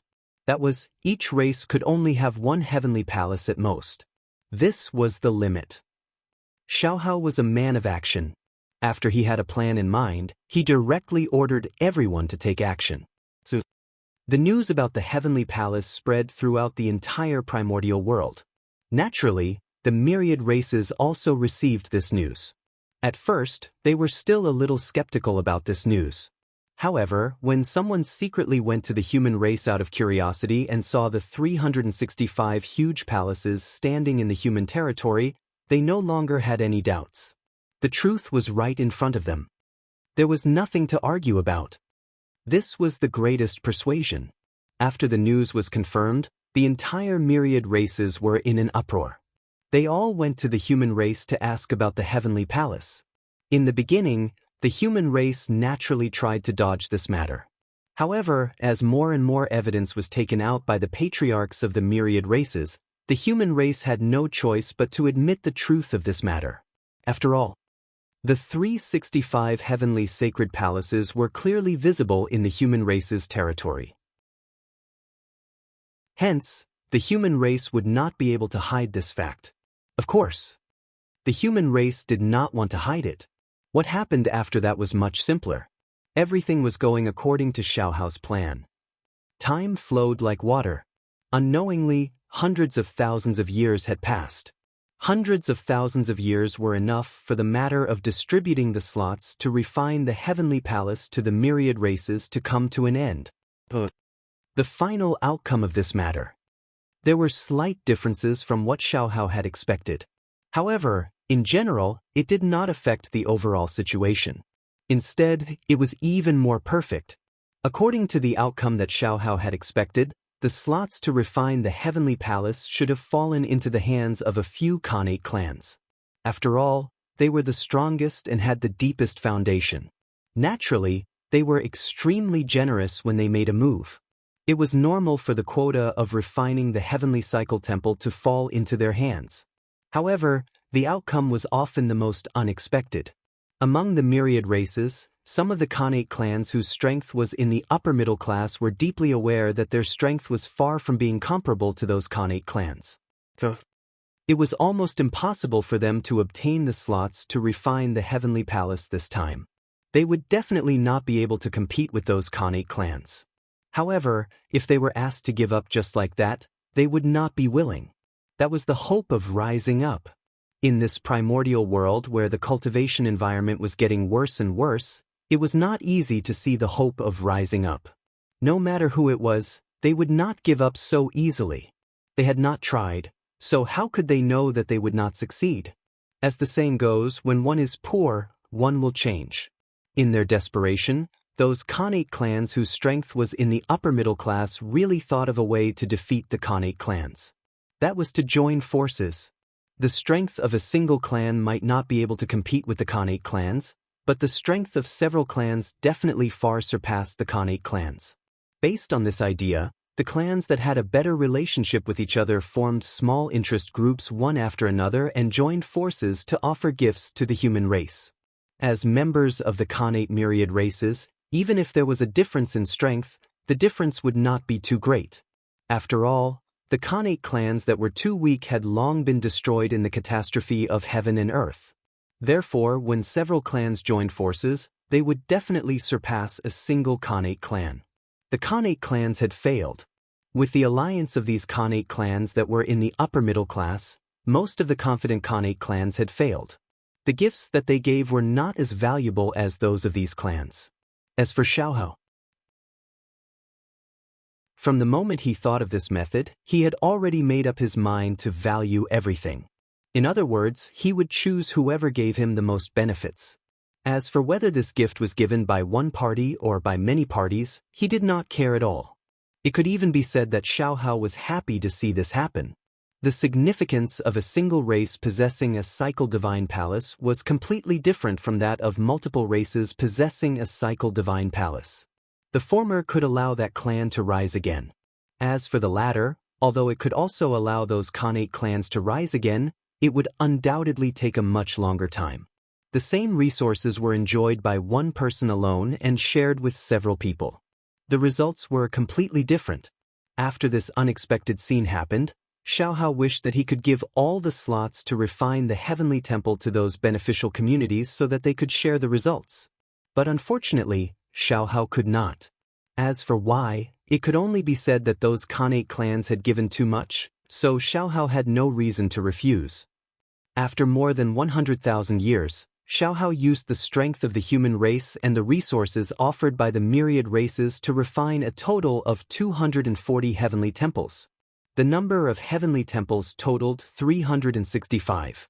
A set of universal sacred palaces consisted of 365 palaces.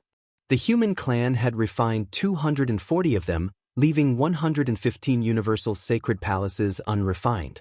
And these 115 heavenly temples were the slots that the human race had allocated to the myriad races.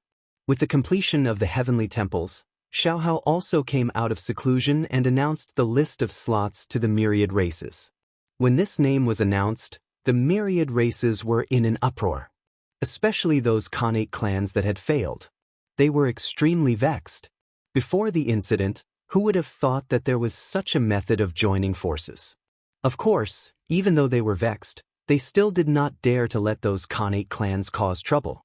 Not to mention that the human race would not allow it. Even if those Khanate clans joined forces, they would not be able to deal with them.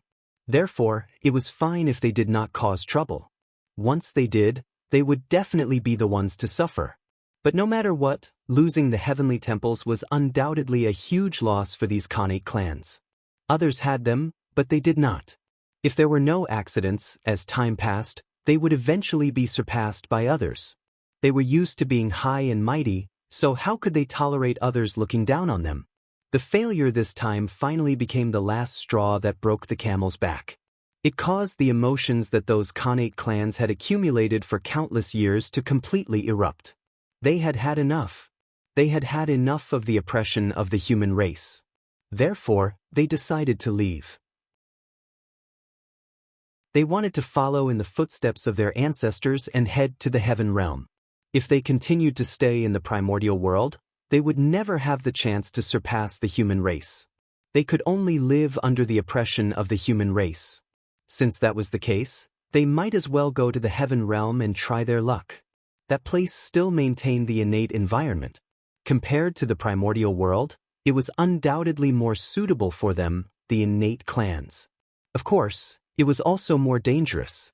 But if they went there with their innate clans' identities, they might be able to make a name for themselves. Wasn't that better than continuing to stay in the primordial world? Cultivators, it was in the word, fight. Fight for fate with the heavens, fight for luck with the earth, fight for wealth with others. In the past, they did not fight, so today, they were bullied by the human race. Now, if they did not fight, they would completely decline. Therefore, they wanted to go to the heaven realm to fight and see if they could surpass the human race. Just as some of the Khanate clans were preparing to evacuate the primordial world, Xiaohao was not idle. He began his great cause of establishing the heavenly temples. Chapter 640. For this, Xiaohao also gave the power of the human race. He handed it all to his nephew, Xianxia. Xianxia was the grandson of the emperor. He was the grandson of human Emperor Xianyuan and the nephew of Emperor Xiaohao. At the same time, he was also the reincarnation of the Water Dragon Lord, the patriarch of the Water Dragon clan in the ancient times. After the ancient war, the Water Dragon Lord fell to protect the human race and fell into silence. However, the human race had always repaid kindness. How could they watch the Water Dragon Lord fall and do nothing?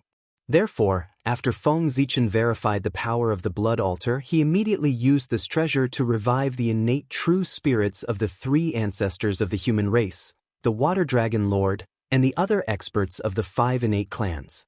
He also used the Emperor Purple Chi to nourish their true spirits so as to give them a shocking opportunity. That was the beginning of the 3 sovereigns and 5 emperors. Countless years had passed since Feng Zichen implemented his plan. Now, the 3 sovereigns had completed their work. The leader of the 5 emperors, Emperor Xiaohao, had also reached the end of his reign. The Water Dragon Lord's innate true spirit had also reincarnated at the right time and joined the human race to ensure the continuation of the 5 emperors' legacy.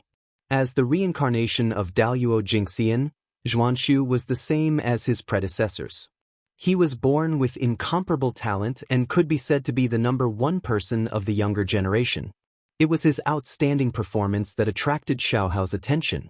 After a series of tests, Xiaohao was extremely satisfied with Xianxia and groomed him as his successor. As Xiaohao gradually focused his energy on building the Heavenly Cycle Palace, he inevitably had no time to care about the matters of the human race. Therefore, at this time, as his successor, Xianxia could step forward and take charge of the human race for him. Firstly, this would allow Xiaohao to focus on the heavenly palace and not worry about the human race. Secondly, he could use this to train Xianxia and increase his administrative experience. Thirdly, he could use this to establish Xianxia's dignity so that he could better complete the transfer of power of the human race in the future. Xiaohao was naturally relieved to leave the human race's affairs to Xianxia. Therefore, he could deal with the heavenly palace without worry. In fact, it was not difficult to build the heavenly palace. The difficult part was how to coordinate the relationship between the 10,000 races. The matter of establishing the cycle divine palace involved many things, far surpassing Xiao Chen's imagination. Once it was done, it would definitely benefit the entire primordial world. With such great benefits right in front of their eyes, how could they not be tempted? Therefore, everyone from the myriad races wanted to get involved. Even if he could not obtain the cycle divine palace, he had to think of a way to get a share of this and earn some merit. Otherwise, it would be hard for them to not feel indignant when they saw others benefit while they had nothing. Thus, they would deliberately cause trouble. If the myriad races were united, such a situation would naturally not occur. But clearly, the myriad races were not. On the contrary, there were many races that held grudges against each other. If there were too many people, there would be conflicts. These words, this was the case for the human race. It was the same in the myriad races. For example, wolves eating sheep. Could it be, did the wolf clan have a natural enmity with the sheep clan? Of course not. At that time, when the 10,000 races were born, they were all ignorant and did not know how to fight. They lived in harmony in the untainted land. However, the human heart was fickle. As time passed, the Tao hearts of the 10,000 races were stained with dust, and greed was born. At this point, whether it was for benefits, for the Tao, or for quarrels, in short, the 10,000 races gradually started to fight. Some hatred would slowly dissipate with the passage of time. However, some hatred would become more and more unforgettable as time passed. Therefore, this turned into a feud. What was a feud? A feud of generations. Only when one side was completely exterminated would this feud be eliminated. However, if the two sides were unable to completely exterminate the other side, then after a long period of silence, this hatred would appear in another way. For example, natural enemies. Wolves and sheep were like that. The reason was the hatred from countless years ago that had been passed down to today's results. The 10,000 races played tricks on each other, greatly delaying the process of establishing the cycle divine palace. Xiaohao had really put in a lot of effort to coordinate the relationship between the 10,000 races. Of course, although Xiaohao was vexed by these things, he was still happy to see them like this. After all, the 10,000 races that were full of contradictions were more reassuring than the 10,000 races that were united. While the 10,000 races were playing tricks on each other, Xiaohao was not idle either. He was doing something. He secretly set up some restrictions on the cycle divine palace that was about to be given to the 10,000 races. These restrictions were not to restrict the ability of the cycle divine palace to make its ability to transform spiritual energy inferior to that of the human race. The purpose of doing so was too obvious.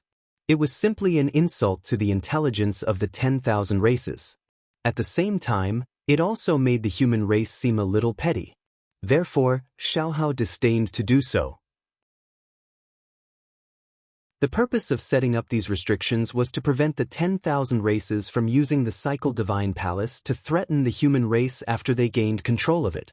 365 cycle divine palaces stood on the untainted land, secretly complementing Zhoxing. They formed the galaxy cosmic light array, evolved the Panga god, and protected the earth veins. At the same time, this was also a method to deal with enemies.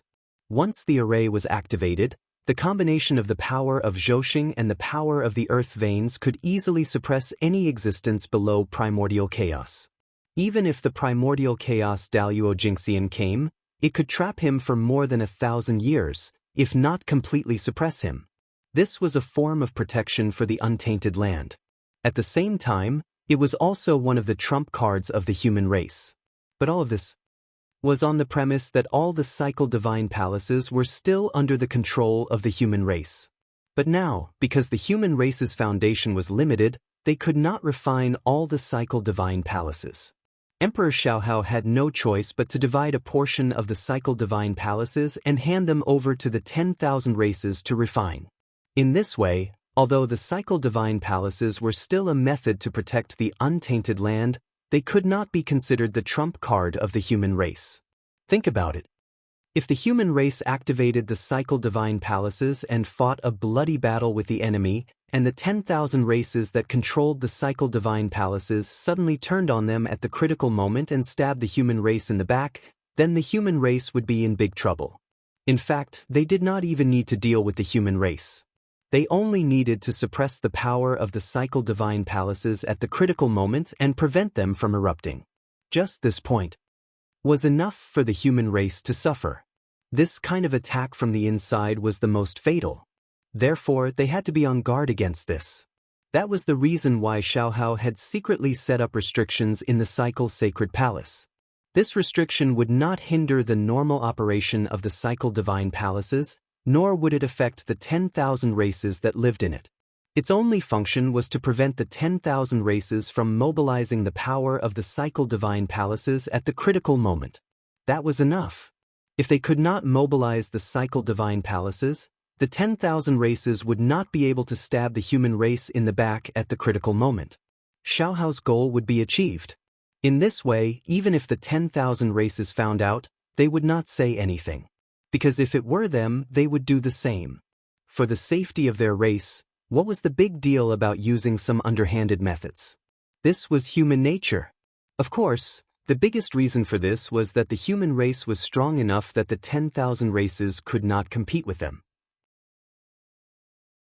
Otherwise, the 10,000 races would definitely cause trouble. After all, understanding was one thing. However, if the things that they had bought with real money were secretly used by others, causing them to be unable to use them at the critical moment, no one would feel comfortable. It was still the same sentence. As long as one was strong enough, one could ignore the rules and make others not dare to say anything even if they were angry. Among the 10,000 races, although they had been trying to trip each other, however, they also knew that the matter of establishing the heavenly cycle of stars was too important. If this matter could not be carried out because of them, then their fate would definitely not be good. Therefore, although everyone was trying to trip each other up, they still had a limit. They would not make too much of a fuss and affect the progress of establishing the cycle divine palaces. Just like that, with the efforts of the 10,000 races, the cycle divine palaces were like bamboo shoots after the rain, standing one after another on the primordial land. Everything was going according to Xiaohao's plan. And all of this was seen by Feng Zichen on the Emperor Star. On the primordial land. After such a big thing had happened, how could it hide from Feng Zichen's eyes? In fact, from the moment Xiaohao began to plan to build Zhouxing, Feng Zichen had secretly cast his gaze and kept an eye on the movements of the human race. He even knew that the human race did not have enough treasures to refine the cycle divine palaces. But he was not like before. To fill the gap for the human race. Previously, Feng Zichen had already made an exception to support the human race. This time, it was better to let the human race solve it themselves. The heavens move vigorously, and a gentleman must constantly strive for self-improvement. The prosperity of a race did not rely on the efforts of a single person, but the efforts of everyone. If he was to do everything, like a nanny, wouldn't the human race repeat the mistakes of the ancient times? He could do everything alone. What was the use of the 3 sovereigns and 5 emperors? Therefore, from the beginning to the end, Feng Zichen only watched and did not help Xiaohao in the slightest. Xiaohao did not disappoint him. Under such circumstances, Xiaohao did not even think of asking him for help. Instead, he planned to think of a way himself. This was enough for Feng Zichen to feel gratified. Because if Xiaohao really asked him for help, Feng Zichen really did not know if he could really make up his mind to refuse.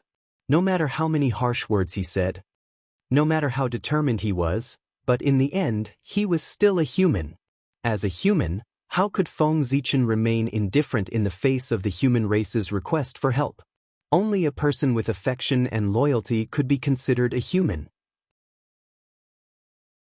If one cultivated to the end, without the 7 emotions and 6 desires, one would have a heart of stone. One would be like a cold stone. The only thing in one's heart would be the supreme great Tao. One would be extremely indifferent to all things in the world. Then one would not be considered a human. It was the Tao. Only the Tao. Could one let go of everything and not worry about anything?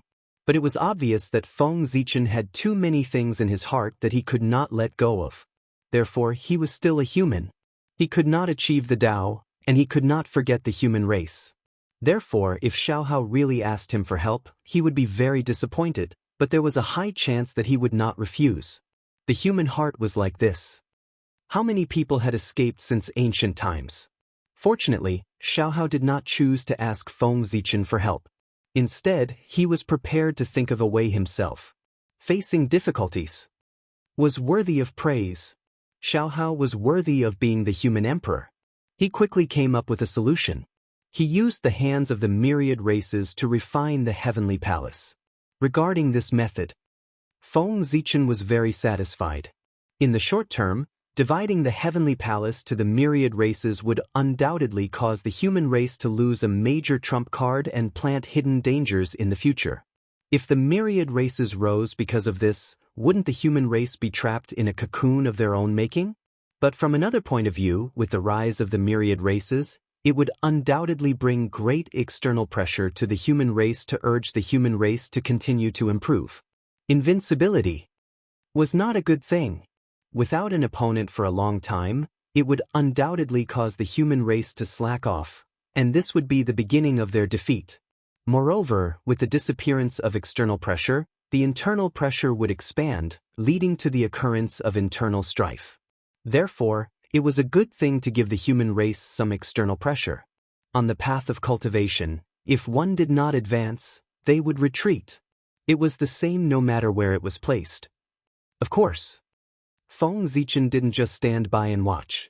While he was observing, he was also on guard to prevent anyone from secretly attacking and destroying this matter. Not everyone hoped that the primordial world would become better and better. Chaos Fiend God and some fallen great divinities were the greatest threat. A confrontation between such existences could not be resisted by the current strength of the human race. Therefore, this required Feng Zichen to protect them. Perhaps Feng Zichen's warning had an effect. Or perhaps, after the failure last time, the Chaos Fiend God had chosen to temporarily hide. In short, the construction of the heavenly palace was completed smoothly. During this period, no one attacked to destroy it. In the 95th year of Xiaohao's calendar, after hundreds of thousands of years of hard work, Xiaohao combined the power of the human race and the myriad races to finally establish 360 Zhouxing in the primordial world. At this moment, in the ancestral land of the human race, a majestic palace floated in the void, emitting a resplendent divine light. That was the center of the human race's power, the supreme palace, the human emperor's palace. At the same time, it was also the center of the 360 heavenly palace, the Ziwei Palace. Whether it was the human race's heavenly palace or the primordial world's heavenly palace, there was only one Ziwei Palace that represented the head of all the divine palaces. That was the human race's supreme palace, the human emperor's palace. It was the center of the human race's power and the myriad race's power. With the power of one palace, it operated 2 galaxy cosmic light arrays alone. Perhaps the current human emperor's palace was not the strongest grotto heaven in the primordial world. However, as the 2 galaxy cosmic light arrays operated, its origin would become stronger and stronger. One day, it would become the #1 cultivation holy land in the primordial world. In front of the human emperor's palace, Xiaohao ordered people to set up an altar and led the experts of the myriad races to pray to the heavens. Heavenly Tao above. Today, Xiaohao of the human race has led the people of the myriad races and spent 200,000 years to establish 365 heavenly palace in the primordial world to protect the earth. We are here to announce to the heavens that we hope the heavens will judge us. Heavenly Palace, establish. As soon as he finished speaking, the heavens immediately sensed it. Instantly, an extremely majestic will. It appeared from the void.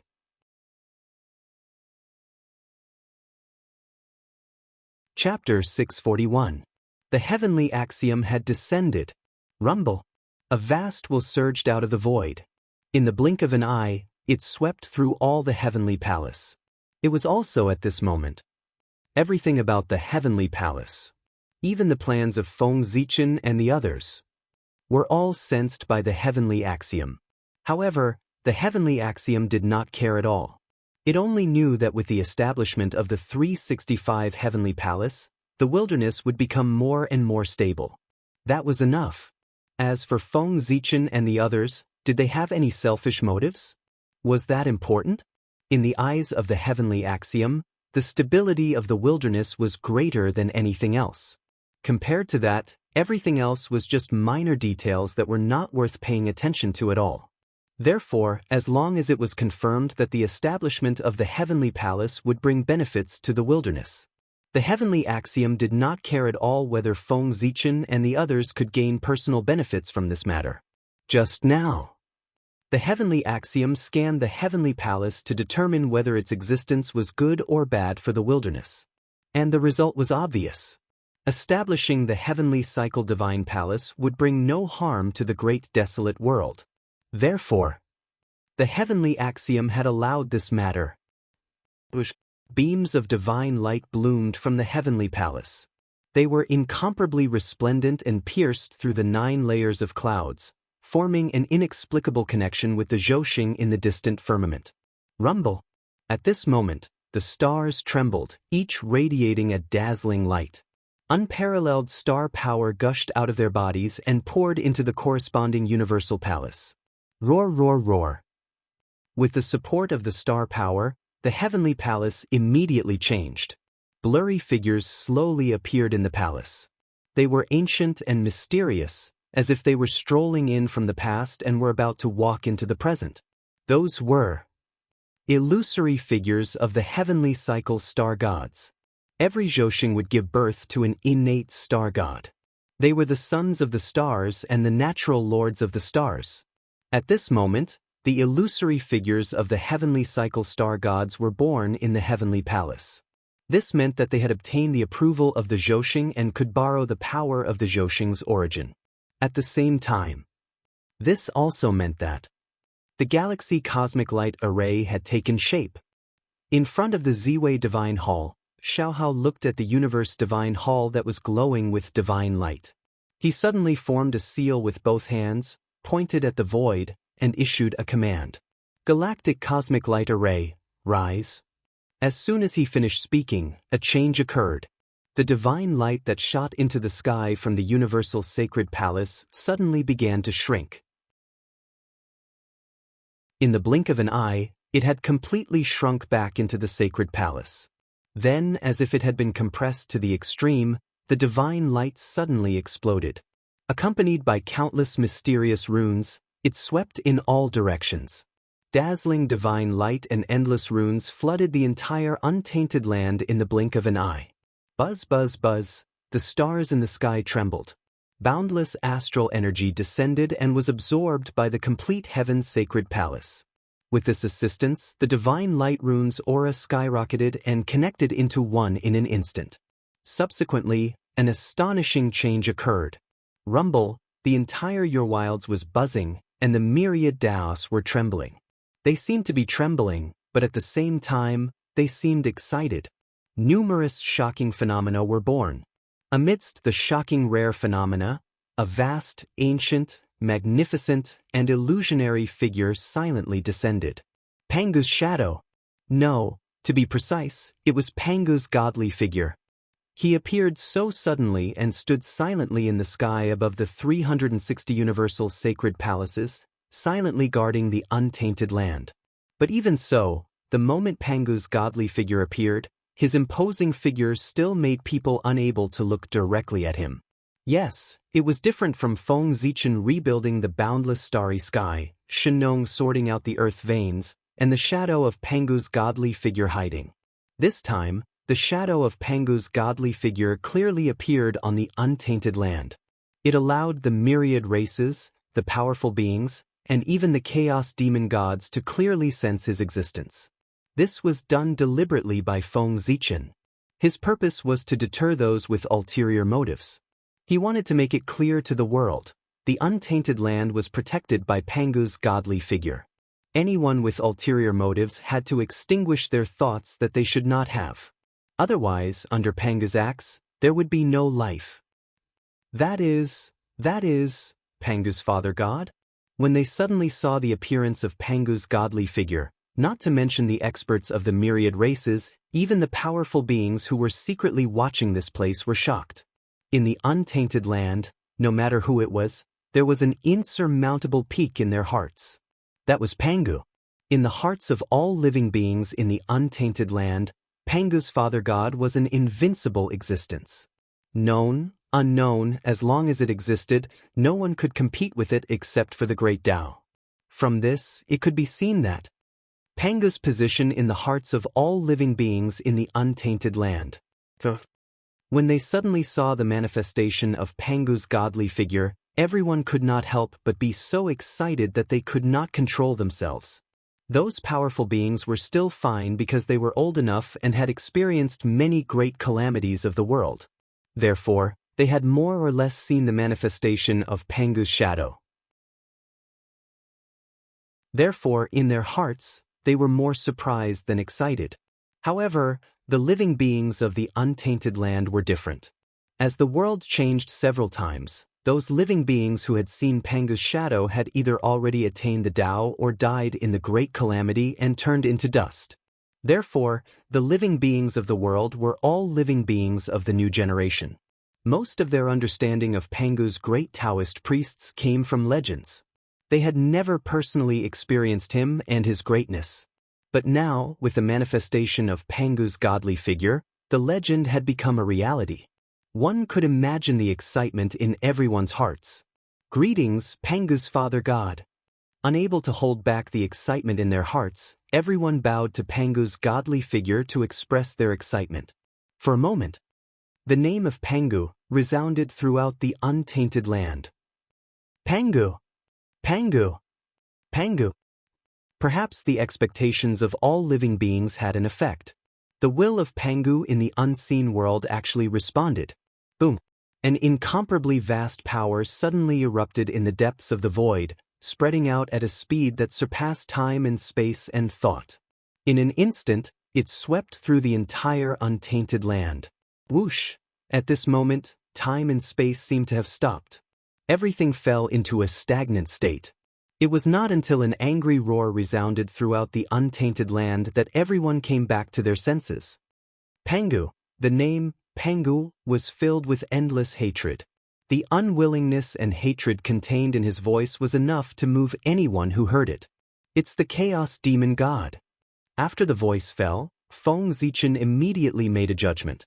It was the voice of the chaos demon god. Obviously, this time, Pangu took the opportunity to respond to all living beings to give the chaos demon god a fierce blow. He just didn't know what exactly he had done to make the chaos demon god so unwilling.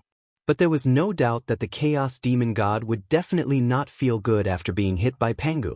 Otherwise, their voices would not be so mournful. Perhaps, Pangu had taken the opportunity to ruin the chaos demon god's resurrection plan. No matter what, it was always a good thing that Pangu had made a move. He believed that after this matter, the chaos demon god would definitely have scruples and would not act as unscrupulously as before in the future. Search. There were thousands of thoughts in his mind, but Feng Zichen's movements were not slow. Almost at the moment when the voice disappeared, he made a move. Majestic divine thoughts gushed out from his body, covering the entire primitive world, trying to find the whereabouts of the chaos demon god who had spoken. This person would definitely not feel good after being hit by Pangu. And this was Feng Zichen's opportunity. As the saying goes, take his life while he's sick. At this time, it was a great opportunity to kill this chaos demon god. At this moment, Feng Zichen was not the only one who thought so. The other great mediums also had the same thoughts as him. They released their divine thoughts and searched the world, trying to find the whereabouts of that person to prevent future trouble. But unfortunately, they were all disappointed. No matter what methods they used, they could not find the whereabouts of the Chaos Demon God. Obviously, the other party was not a fool. He knew that his current state was not right, and it was very likely that he would attract everyone's attention, so he left early. The Chaos Demon God is indeed the son of Chaos. He has quite a lot of methods. Feng Zichen was not too disappointed that he could not find the person, because he and everyone else knew that the Chaos Demon God's current situation was definitely not good. The great Taoist priest Pangu would not attack for no reason.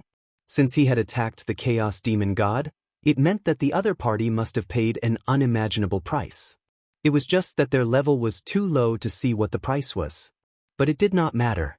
As time passed, one day, the losses that the Chaos Demon God had suffered today would be exposed in front of everyone. Putting the matter of the Chaos Demon God aside, the changes in the primitive world continued. However, it was not Xiaohao who was driving the changes, but Feng Zichen who was on Ziwei Star. After Pangu's will made a move, he continued to fall into a deep slumber. Affected by this, the god Pangu gradually disappeared in front of everyone's eyes. Thus, the heavenly cycle palace regained its peace. Everything returned to normal. It was as if nothing had happened before. But everyone knew that with the establishment of the heavenly cycle palace, everything was different. At the very least, the acquired qi that flowed between heaven and earth had become smoother. No change could be achieved overnight, especially such a change that concerned the entire primordial world. It was even more impossible to complete it in a short period of time. It was as if heaven and earth had become easier. As time passed, it slowly changed. Therefore, after the galaxy cosmic light array was activated, the patriarchs of the myriad races bid farewell and returned to their respective races, waiting for the changes in heaven and earth.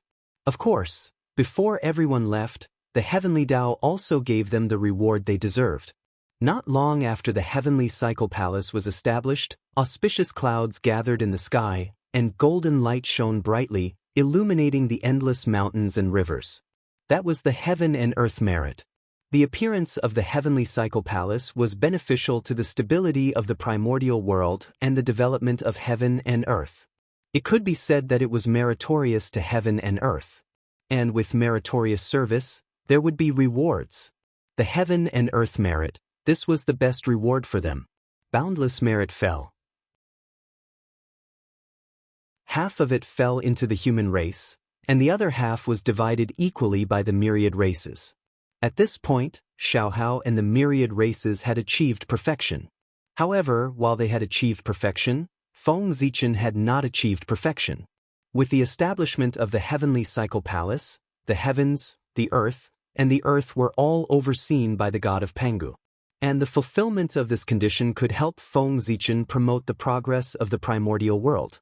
Then, on the Emperor Star, Feng Zichen stood up with a loud bang. He activated the boundless starry sky with all his might. At the same time, the power of the god of Pangu silently bloomed, enveloping the entire boundless starry sky and covering the fluctuations of the boundless starry sky, causing outsiders to be unable to detect it. That's it, let's verify my great Tao. With a low voice, Feng Zichen activated the power of the boundless starry sky and resonated with the heavenly cycle palace on the ground and the earth's spirit veins underground. Buzz, buzz, buzz. In the space-time that no one noticed, the god of Pangu in the boundless starry sky, the god of Pangu in the primordial world, and the god of Pangu underground quietly appeared. The heavens were the gods, the earth was the qi, and the man was the essence. These three Pangu gods were a trinity, symbolizing the essence, qi, and spirit. Once they met, endless creation was born. Shua. In a trance, the three Pangu gods suddenly merged into one, transforming into a clearer and more mysterious Pangu god. At the same time, with the fusion of the three Pangu gods, the entire primordial world seemed to have become more vivid. Primordial chaos as one. The fusion of the three Pangu gods caused the primordial world to become more complete, more lively and more mysterious. Hu, the Pangu god, opened its mouth and sucked in a stream of primordial chaos energy from the primordial chaos outside. When the primordial chaos energy entered its body, it first circled around the boundless starry sky, then flowed into the primordial world, passing through the 12 principal meridians before slowly entering the Dantian. Then, the Dantian produced a Tao fire, refining the Qi into a god, returning to the void, and finally fusing with the Tao. It was refined into the purest source of heaven and earth and slowly integrated into the Daluo sky. During this period, part of the primordial chaos energy was refined and integrated into the 12 principal meridians to strengthen the source of the earth and sublimate the earth's spirit veins. The heavenly cycle palace, as the hub of the spiritual cave, also received some benefits from transforming the primordial chaos energy. A portion of the primordial chaos energy remained and became the foundation of the Zhousing to support the Daluo Jingxian. During this process, the ones that received the most benefits were the boundless starry sky and the Daluo sky. While the primordial chaos energy was repairing the Zhousing sky, it poured into the Daluo sky to maintain its supreme status. The more powerful the source of the Daluo sky was, the more experts it could accommodate. As the Sky Master, Feng Zichen would also receive more benefits. At the very least, if the Daluo sky became the source of all Daos, Feng Zichen would be able to peek into all Daos and become the master of all Daos. The primordial chaos energy entered the primordial world from the boundless starry sky and flowed to the earth, then returned and integrated into the Daluo sky. It was a great cycle of heaven and earth. At this time, if someone looked at the primordial world from the primordial chaos, they would see a huge figure appear on the primordial world, breathing in the primordial chaos energy from all directions.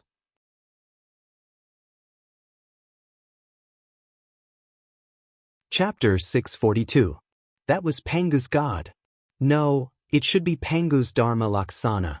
The huge Dharma Laksana formed by combining the power of the whole untainted land was obviously not suitable to be called a god. Pangu's Dharma Laksana stood above the untainted land and suppressed everything. It breathed in the chaotic Qi from all directions and refined the purest origin of heaven and earth to help the heaven and earth complete the great cycle and gradually strengthen the foundation of heaven and earth. This was the road to the promotion of the world. With the formation of Pangu's Dharma Laksana, more and more chaotic Qi was absorbed and refined by the untainted land. With the help of this, heaven and earth would slowly grow. The boundless starry sky, the heaven realm, the earth realm, the netherworld realm, the earth. Everything would change. Everything was developing in a good direction. However, there was one thing that made people helpless. That was, after Pangu's Dharma Laksana was formed, heaven and earth would undoubtedly become more prosperous. Under the influence of this, more congenital Qi would emerge between heaven and earth. However, because heaven and earth were easier, the untainted land seemed to have been cursed. Under the restriction of the way of heaven, the spirit veins and earth veins that were supposed to give birth to congenital Qi could not give birth to congenital Qi at all. Every time congenital Qi was born from the earth veins, an inexplicable force would appear between heaven and earth, distorting everything and forcibly transforming congenital Qi into acquired Qi. After the untainted land was shattered several times, the way of heaven finally made up its mind to use coercive means to restrain the power on earth. Transforming congenital Qi into acquired Qi was the best and most effective method that the way of heaven thought of. Why did Feng Zichen expel the great medium and the human tribe expel the experts of the 10,000 tribes without any hindrance? The reason was that the way of heaven acquiesced to all of this. The way of heaven was very happy to see Daluo Jingxian and the existences above Daluo Jingxian leave the untainted land one after another. Therefore, not only would it not obstruct them, but it would also secretly help. This was also one of the reasons why the great medium did not have much resistance. In the untainted land, defying the way of heaven was not a small matter, but a fatal matter. If it wasn't for the heavenly Tao, how could the powerful beings leave so easily? Did they really think that the names of the sages, Feng Zichen, and Zenuanzi were so useful? If their names were really so useful, the primordial world would have been peaceful long ago. Of course. The restrictions of the heavenly Tao. It was only aimed at the primordial world. The heaven realm and the other great worlds were not within this range. Otherwise, if the heavenly Tao dared to convert all the Khanate Qi in the entire primordial world into postnatal Qi, then the great mystical abilities who had lost hope would not mind fighting to the death with the heavenly Tao and dragging the entire world into destruction. Severing my path is worse than killing me. Even the heavenly Tao did not dare to transform the entire primordial world into the postnatal era. Therefore, the matter of heaven and earth being easier was restricted to the primitive world. This was undoubtedly a bad thing for the countless cultivators on the ground. However, it was a great thing for the untainted land. This was a form of protection for the primordial world by the heavenly Tao. The weaker the strength of the cultivators, the safer the primordial world would be. In the past, the situation of the earth being shattered would not happen again. In the eyes of the heavenly Tao, how could the path of hundreds of millions of cultivators be compared to the comfort of the primordial world? It was clear at a glance which was more important. The earth could not produce Khanate Qi, and the extra Khanate Qi would not disappear into thin air. Then where could they go? Naturally, under the push of the heavenly Tao, they surged towards the heaven realm. The heaven realm. It was the center of the power of the primordial world. Now, with the decline of the earth, the Khanate Qi swarmed over, causing its status to become higher and higher. It was faintly showing signs of becoming the center of the heavens. In terms of the content of the Khanate Qi, the current heaven realm, with the support of the entire primordial world, had already surpassed the heaven realm of the ancient times. Moreover, due to the shift in the center of gravity of the primordial world, the heaven realm's proportion in the primordial world was increasing. Endless luck gathered, causing the heaven realm to undergo a second evolution and have the momentum to continue to advance. How could it be ordinary to combine the power of heaven and earth to nurture a realm? The current situation of the primordial world had already evolved. The heaven realm was the strongest realm, gathering a large number of experts in the primordial world. As for the earth, it had evolved from the paradise of the experts to the cradle of the experts. According to the heavenly Tao's thoughts, the earth had already become a tool to transport experts for the heaven realm. This was the future trend. It was also the best outcome. Of course, the heavenly Tao was incomplete. No matter what it did, it could not be perfect. It would always leave a trace of flaw, leaving a chance for all living beings. Therefore, although the heavenly Tao wanted to completely transform the primordial world into the postnatal world, it might not be able to complete this task. The heavenly cycle temple. It was where the vitality of all living beings lay. The heavenly cycle temple stood on the ground. Zhouxing was connected to the earth veins of the primordial world. It combined the power of heaven, earth, and man, giving birth to endless creation. Its ability was truly amazing. It had the ability to go against the Khanate heavens. It could forcefully distort the rules of heaven and earth under the general trend of changing the world, turning the impossible into the possible, refining postnatal Qi into Khanate Qi. In other words, within the heavenly cycle temple, there was no need to be affected by the change of heaven and earth. One could still enjoy the treatment of the primordial world. With the heavenly Tao's ability, how could it not discover its function when it inspected the heavenly cycle temple earlier? Even so, it did not remove the function of the heavenly cycle temple. Clearly, the heavenly Tao had tacitly allowed this to happen. This meant that the heavenly Tao had recognized the heavenly cycle temple's legal status. It was a chance of survival left by heaven and earth for all living beings. The Khanate races who obtained the heavenly cycle temple were naturally very excited when they saw how useful it was. As for the Khanate races who did not obtain the heavenly cycle temple, they were secretly vexed. Some of the Khanate races even had thoughts of leaving the primordial world. Now, they were waiting for Xiaohao to ascend to the heavens so that they could follow him to the heaven realm and build a foundation. However, the happiest people after the heavenly cycle temple was established were none other than the human race. As for why they were happy, it was not because the human race had the most heavenly cycle temples. Instead, as the 365 heavenly cycle temples were established in the primordial world, the 365 heavenly cycle temples in the human race's territory also underwent an inexplicable change. The two heavenly cycle temples, one big and one small, one positive and one negative, corresponded with each other. Just like the Taiji yin-yang diagram, they corresponded with each other and gave birth to endless creation. The establishment of the heavenly cycle temple in the primordial world had undoubtedly greatly stimulated the human race's heavenly cycle temple, causing its power to skyrocket. One could see that under the influence of the heavenly cycle temple in the primordial world, the human race's heavenly cycle temple suddenly emitted a resplendent divine light. Countless mysterious runes soared up, forming great Tao formation patterns and seemingly undergoing a metamorphosis. Rumble. Amidst the violent vibrations, the great Tao runes on the heavenly cycle temple spread out and transformed into a huge screen of light that enveloped the entire human race's territory. At this moment, under the cover of the screen of light, the human race's territory seemed to be isolated from the primordial world.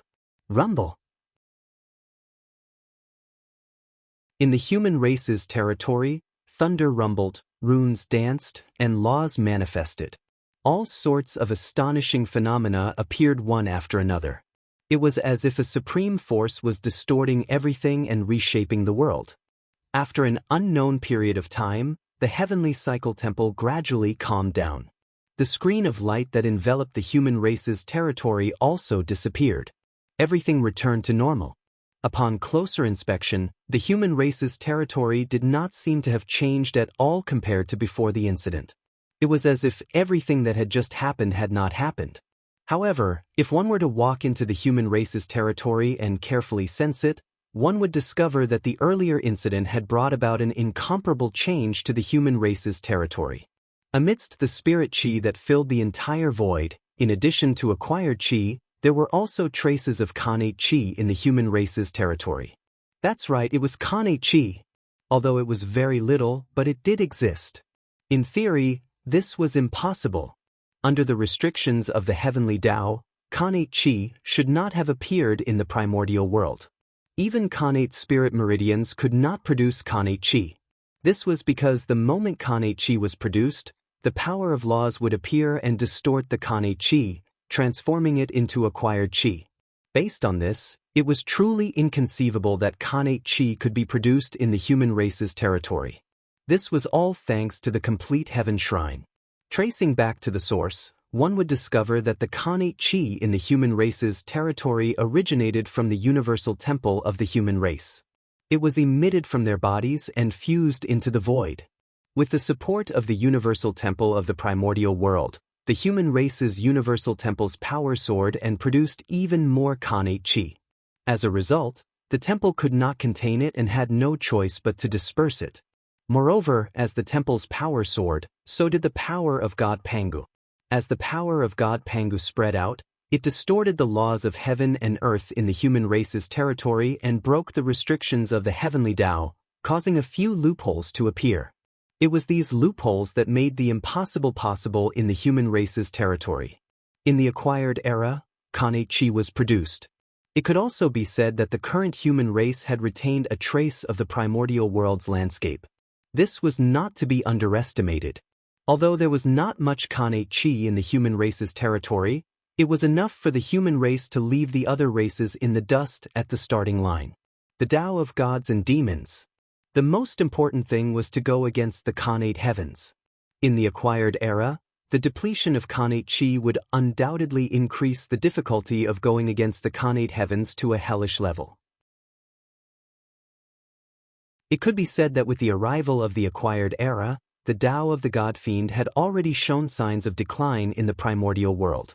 But now, with the reappearance of Khanate qi in the human race's territory, although it was not enough to completely revive the Tao of the God Fiend, it could still preserve its inheritance and produce an endless number of experts. Just this point alone surpassed the myriad races by too much. It was extremely difficult to get started with the Tao of the God Fiend. Those who were not exceptionally talented could not get started. But similarly, once one got started with the Tao of the God Fiend, their achievements would far surpass other cultivation paths. At the very least, in terms of combat strength, the Tao of the God Fiend could be ranked in the top 3. It was the foundation of everything. The advantage of this, as time passed, was enough to let the human race leave the myriad races in the dust. This was the foundation of hegemony. The appearance of Pangu's Dharma idol undoubtedly had a huge impact on the primordial world. Therefore, as soon as he appeared, the great divines of the primordial world sensed something. They felt that the primordial world was slightly different from before, as if it was more lively. But then, no matter what methods they used, they could not find the origin of this change. It was as if it had happened out of thin air. They could not find the traces of the god of Pangu, let alone the Pangu's Dharma idol, which was even stronger than the Pangu. If these great divines could see the Pangu's Dharma idol, it would be a miracle. After being unable to find out the origin of the change for a long time, everyone had no choice but to give up and bury their doubts deep in their hearts. They would think about it when they had succeeded in their cultivation in the future. However, thinking about how not long ago, Pangu's will had briefly awakened and attacked the Chaos Fiend god. Everyone could not help but feel that the change in the primordial world was related to this matter. It was no wonder that they thought so. It was really too coincidental that these two things happened. Pangu's will had just awakened, and the change in the primordial world happened here. It was really hard for people not to think about it. Regarding this point, Feng Zichen did not expect it either, because, in his plan, he did not think that Pangu's will would suddenly awaken. After all, who would have thought that Pangu would respond to the sacrifice of all living beings and attack the Chaos Fiend god? This was completely unexpected. However, it had to be said that this matter happened very coincidentally. It made the great divines connect the change in the primordial world with it, so as to avoid Feng Zichen's exposure. Compared to Feng Zichen's action to promote the progress of the primordial world, it was obviously more reasonable for Pangu to take action. Even the god of Pangu's strength is comparable to the 9th heaven of Hunyuan. How powerful is the Pangu's Dharma Laksana, which is even stronger? I wonder who is so lucky to be able to test the power of Pangu's Dharma Laksana? On Ziwei Star, Feng Zichen slowly withdrew his Dharma power and looked at Pangu's Dharma Laksana, which was in an unknown time and space, and muttered to himself. The formation of Pangu's Dharma Laksana undoubtedly gave Feng Zichen another powerful trump card. The power of Pangu's Dharma Laksana, which was formed by combining the power of the primordial world, was definitely beyond imagination. He just did not know how powerful it was. Was it above the Hunyuan realm or above the infinite realm? However, although Feng Zichen was very curious, he had no intention of trying. The reason was that the power of Pangu's Dharma Laksana was too strong. With Feng Zichen's current strength, who knew what would happen if he controlled such a powerful Pangu's Dharma Laksana? It was hard to say. He could be squeezed dry in an instant, or even absorb his origin. Therefore, Feng Zichen did not dare to try carelessly. This was a life-risking trump card. It could not be used unless it was a last resort. It could only be used when he was in a desperate situation and planned to risk everything.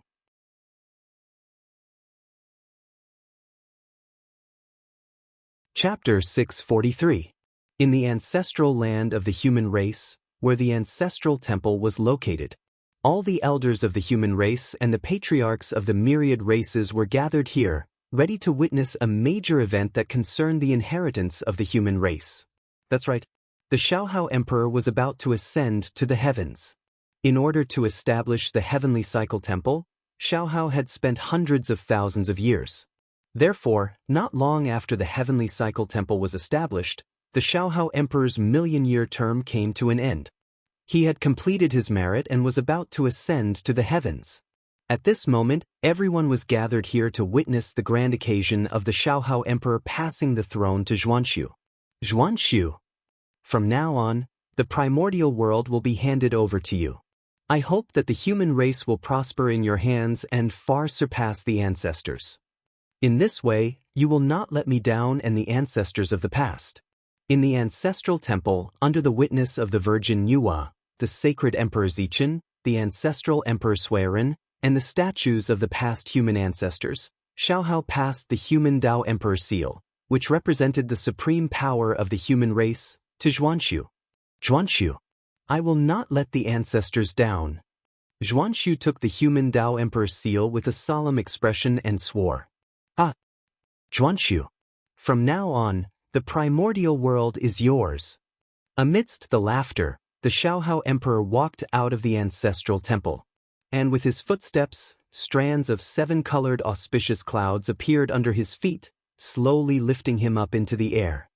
Everyone, is there anyone who is willing to travel with me? In the air, Xiaohao first took a deep look at the mountains and rivers of the primordial world before asking the crowd below. Xiaohao had been in power for 1,000,000 years, so it was impossible for there to be no loyal subordinates under him. Moreover, these people had all made great contributions to him. Now that he was about to ascend to the heavens and enjoy the limitless supreme karmic position, he naturally had to give these people a future so that he would not let them down.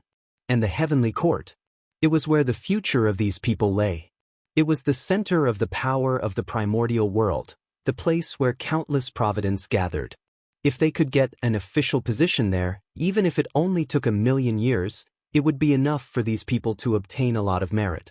These days, as the world became more and more perfect, merit became harder and harder to obtain. As for becoming an official in the heavenly court, that was the best way to gain merit as far as he knew. Heavenly court. It was the place that maintained the operation of heaven and earth. Therefore, the officials of the heavenly court did not manage the living beings of the world, but the operation of the world. Maintaining the operation of heaven and earth and forming a karmic connection with heaven and earth naturally gave him merit. Xiaohao asked everyone if they were willing to leave with him. His purpose was to ask everyone if they were willing to go to the heavenly court to seek a future. Of course, Xiaohao's goal was not limited to this. The old ministers under him had been in power for too long and had hindered the promotion of the younger generation. Even the human emperor could not rule for more than 1,000,000 years, let alone these ministers. If these ministers continued to occupy high positions, how could there be any hope for young people to rise? Therefore, when Xiaohao and the 3 emperors ascended to the heavens, they all wanted to bring a group of subordinates to the heaven realm. Their purpose was to make room for the young people. This was to maintain the vitality of the human race so that the human race would continue to prosper. Your Majesty, please wait a moment. This humble subject wishes to follow your Majesty to the heavens. The heaven realm is the center of the myriad worlds. This humble subject has long yearned for it. Now, following your Majesty to the heavens can fulfill this humble subject's wish. As soon as Xiaohao finished speaking, many elders of the human race soared into the sky and caught up with him, wanting to leave with him. Making room for the young people was the foundation of the human race. All the elders of the human race understood this point. Therefore, regardless of whether they were willing or not, they had to make a choice after Xiaohao finished speaking. Should they follow Xiaohao to the heaven realm to enjoy glory and wealth, or should they continue to stay in the primordial world and become the foundation of the human race, hiding in the heavenly cycle temple? In short, they could not be in power anymore. They were not greedy for power. A human elder who was not greedy for power was a good human elder. The human emperor could not be in power forever. How could the ministers stay in high positions forever? If they were greedy for power, they would definitely pay the price. Your Majesty, please wait for us. After everyone followed, Emperor Xiaohao was about to leave with them on a cloud. However, at this moment, a voice suddenly came from the void. Xiaohao looked in the direction of the voice. What he saw was an extremely shocking scene. Dozens of Khanate clans were led by their clan leaders. Judging from their posture, it was obvious that they were about to leave the primordial world. Fellow cultivator, you are... Although Xiaohao had already guessed it, he was still not sure, so he asked with some doubt. I heard that your Majesty is going to the heavenly court to take the position of heavenly emperor and rule the entire primordial world. We are not talented, so we specially came to seek refuge with your Majesty for a future. I think your majesty won't despise us, right? Among the crowd, the leader chuckled a few times and stepped forward to speak to Xiaohao. Fellow cultivator, you must be joking. Xiaohao can't be more than happy that you all came to seek refuge. Why would he despise you? However, are you really willing to part with the huge family business in the primordial world? Xiaohao looked deeply at everyone and said in an inexplicable tone. Are you willing? Sigh. Things have come to this. So what if you can't bear to? That person looked at the ancestral land sadly and sighed at Xiaohao in an extremely melancholic and helpless tone. Hearing this, Xiaohao choked for a moment and did not know how to reply. Wasn't the reason why they left their hometown because they were forced by the human race to the point that they had no choice? If the human race gave them a little hope, they would not be forced to move to the heaven realm.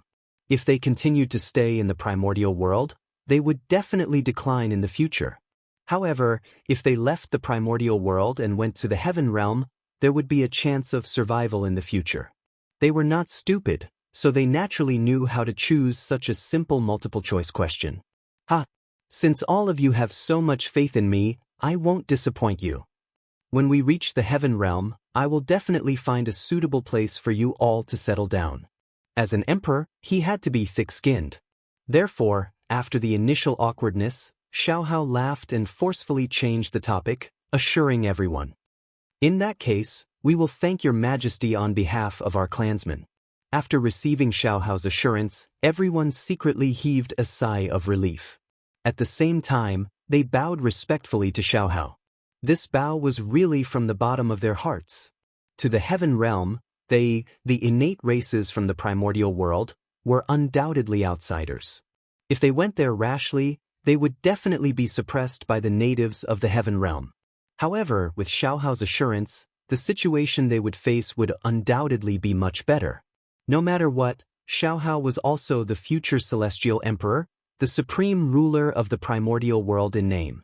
With his assurance, even if the natives of the heaven realm were dissatisfied with them, they would not dare to go too far for Xiaohao's sake.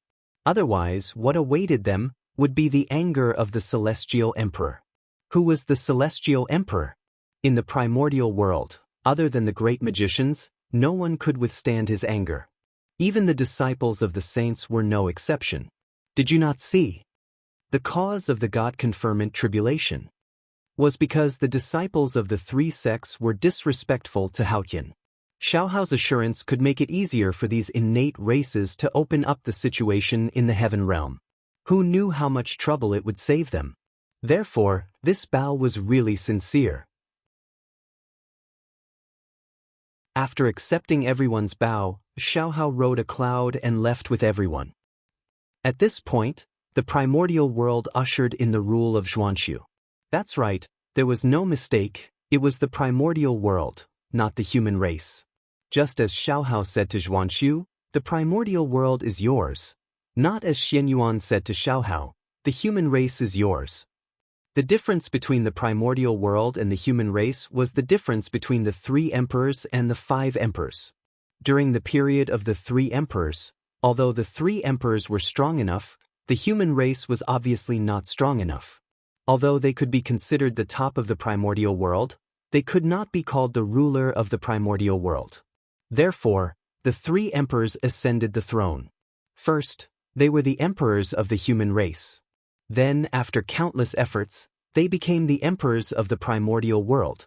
During the period of the 5 emperors, after many years of operation by the 3 emperors, the human race's strength had long undergone a huge change. They could be said to be the true overlord of the primordial world. Therefore, with the legacy of the 3 emperors, once the 5 emperors succeeded the throne, they were the emperors of the primordial world. They were not like the 3 emperors, who needed to suppress the 10,000 races before they could become the emperors of the primordial world. That was also why the 5 emperors were inferior to the 3 emperors. Compared to the 3 emperors, the 5 emperors had too many advantages. The difficulties they had to face were far less than the 3 emperors period. All the major obstacles had long been swept away by the 3 emperors. The 5 emperors only needed to develop step by step and they could lead the human race to glory. The contributions of the three emperors were not only beneficial to the current world, but also to the future. In the heavenly courts, powerful experts gathered.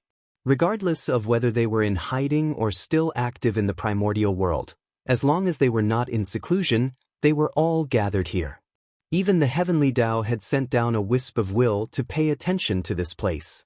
And all of this, it was all because of the handover of the celestial emperor.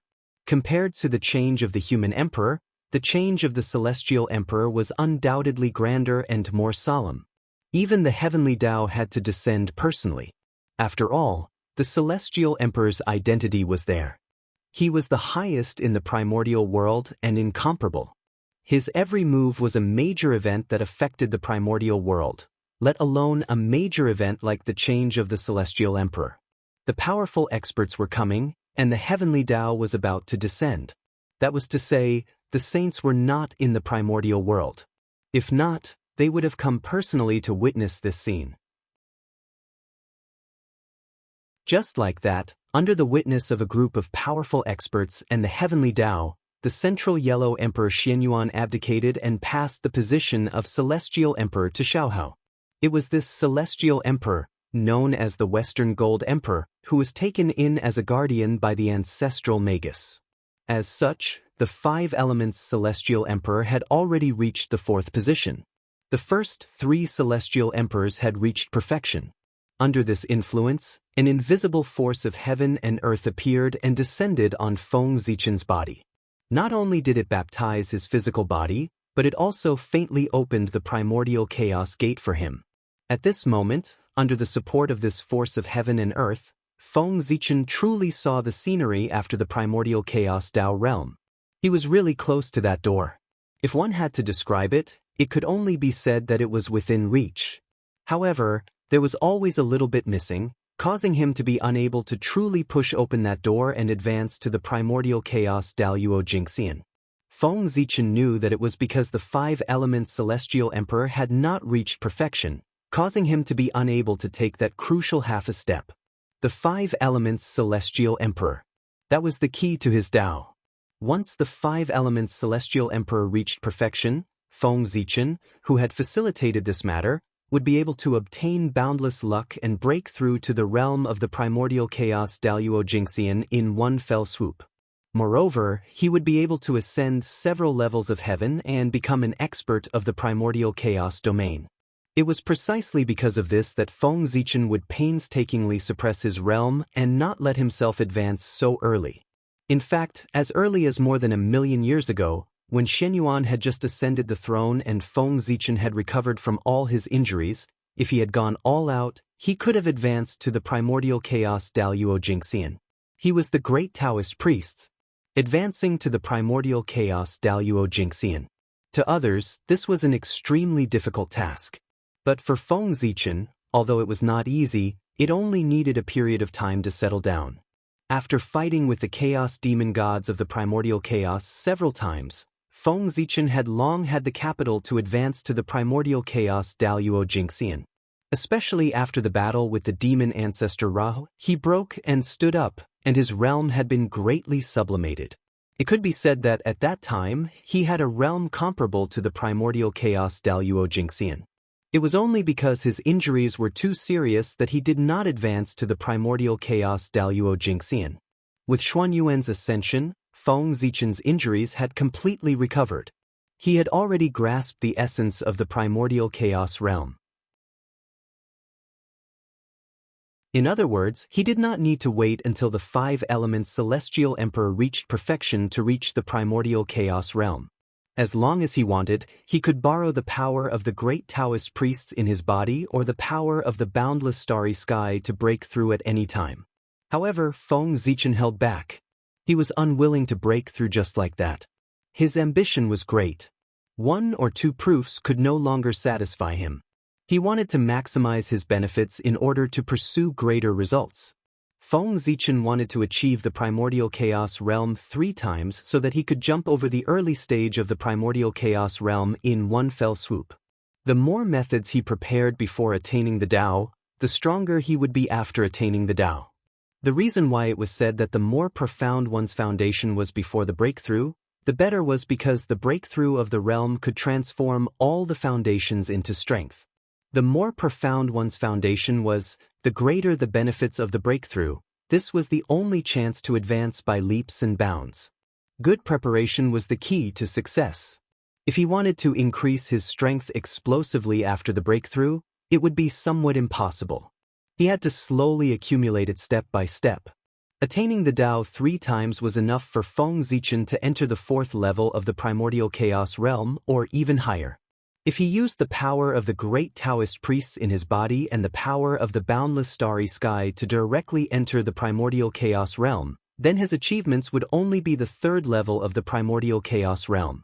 In this way, how could Feng Zichen be satisfied?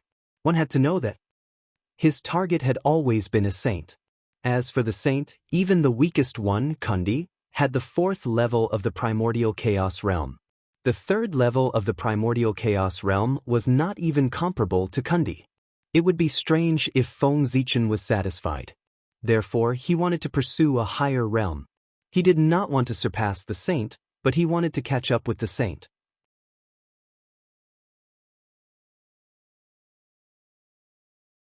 Chapter 644. The 5 Elements Celestial Emperor.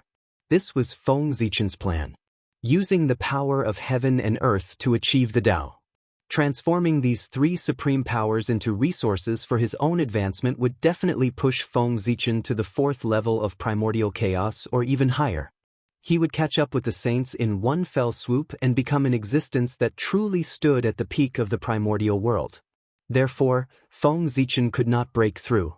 Even if he could easily break into the primordial chaos domain with his current foundation, as long as the 5 Elements Celestial Emperor was not perfected, he would not be able to break through.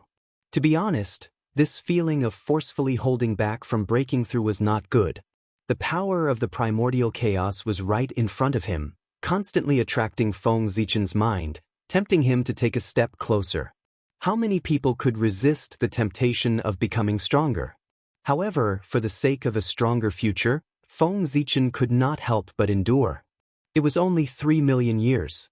He had endured such a long time, so he did not care about this little bit of time. It was just the time for seclusion. He could endure it for a while.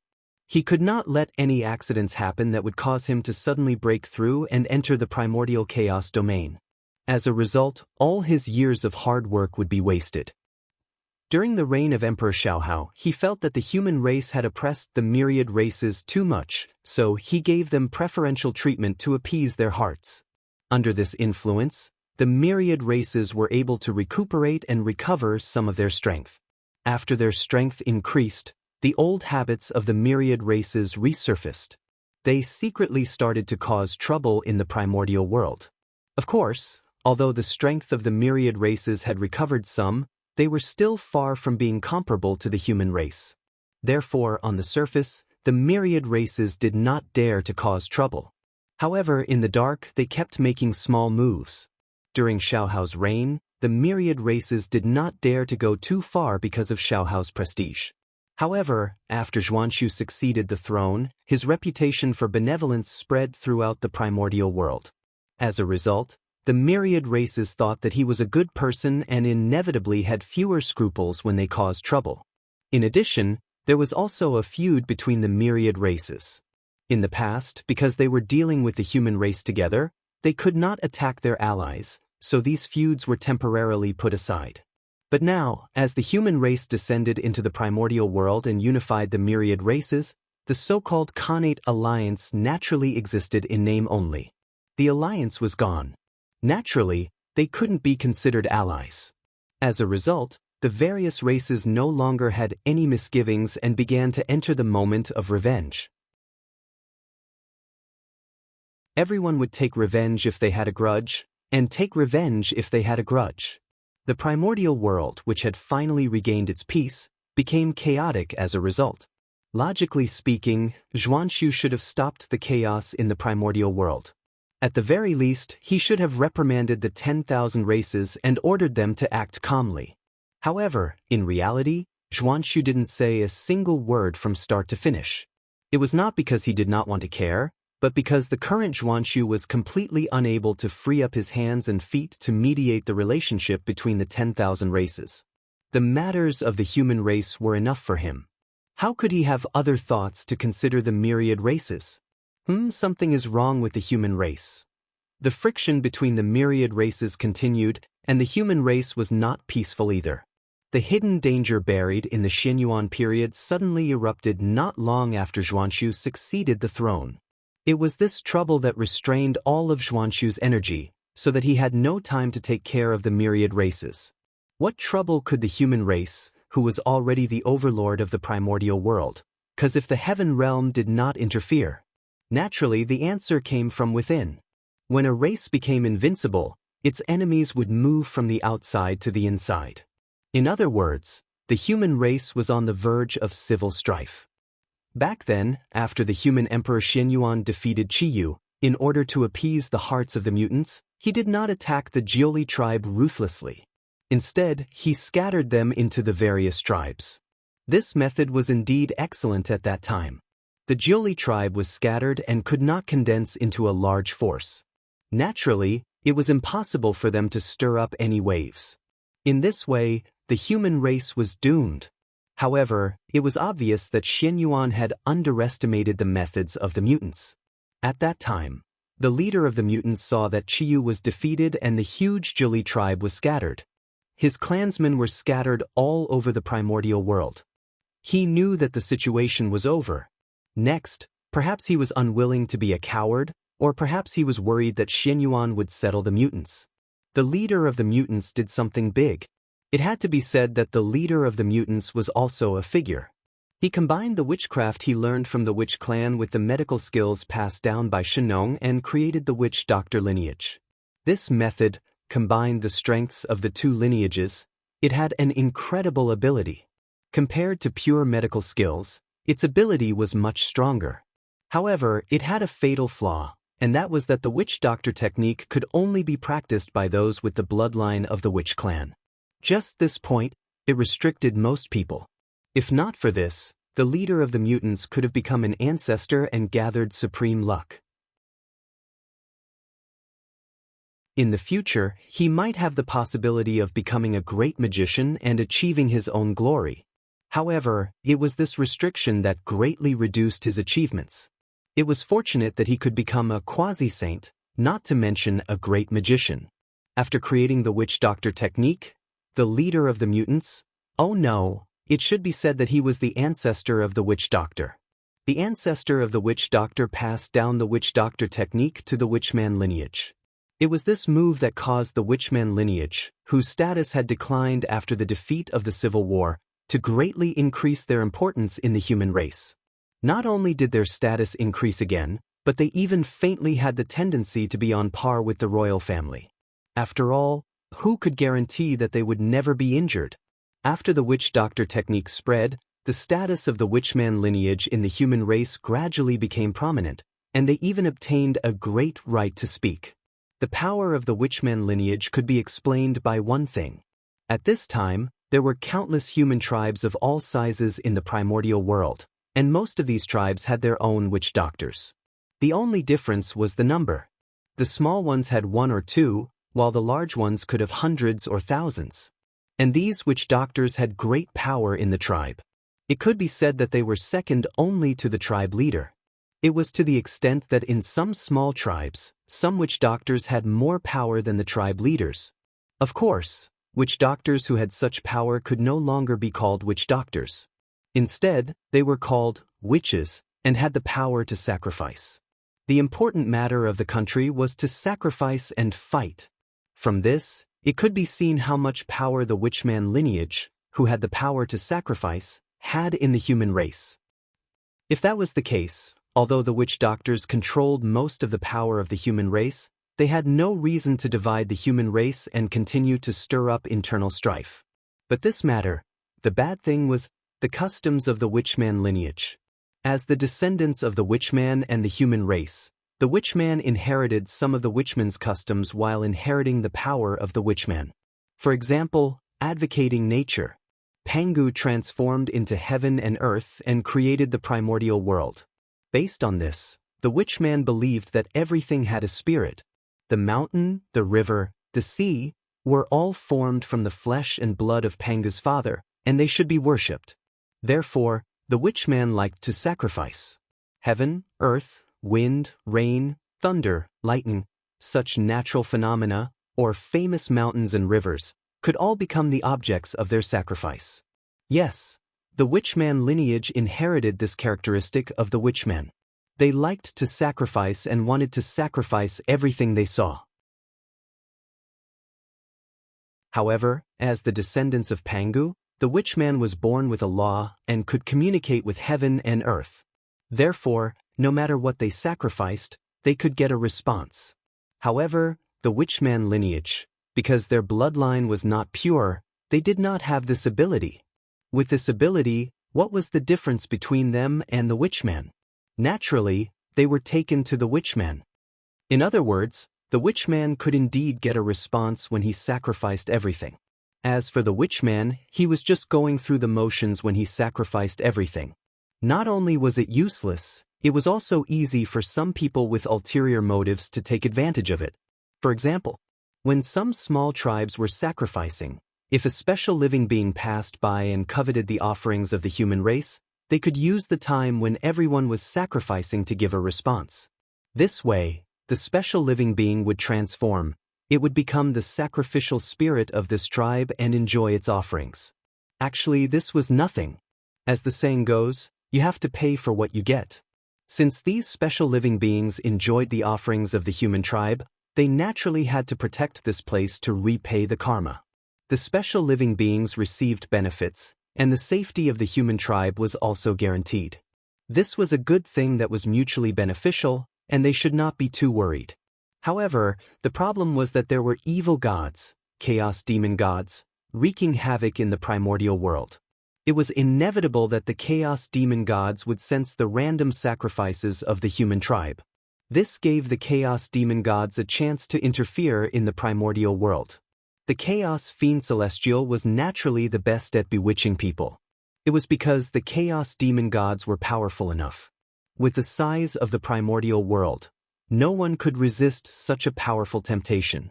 As for karma, if it was the karma of the chaos, they might have some concerns. However, they would not care about the karma of the primordial world. In the heart of the chaos demon gods, they wanted to destroy the primordial world. How could they talk about karma with them? What was there to talk about? The primordial world was gone. What karma was there? The primordial world had returned to ruins, and everything had returned to zero. Naturally, there was no karma. Therefore, the chaos demon gods were very unscrupulous when they did things. Under the bewitchment of the chaos demon gods, it was not surprising that anything would happen. For a moment, in the primordial world, monsters were everywhere, and it was a complete mess. Moreover, under the bewitchment of the chaos, the conflicts between the various tribes began to intensify. As a result, the internal strife of the human race was not chaotic. The situation was even more chaotic than that of the myriad races. And this was the current situation of the human race. When there were more people, there were more problems. The internal conflicts of the human race were much more complicated than those of the myriad races. Xianxia had a headache because of this. To be honest, this kind of thing was really not Xianxia's fault. Even among brothers, there were times when they were not on good terms. Needless to say, the relationship between the major tribes had long been so far apart. It would be strange if there were no disputes.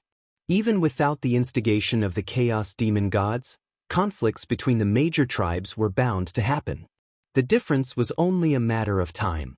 The instigation of the chaos demon gods could only be said to have further intensified the conflict, causing it to erupt in advance. This was unavoidable.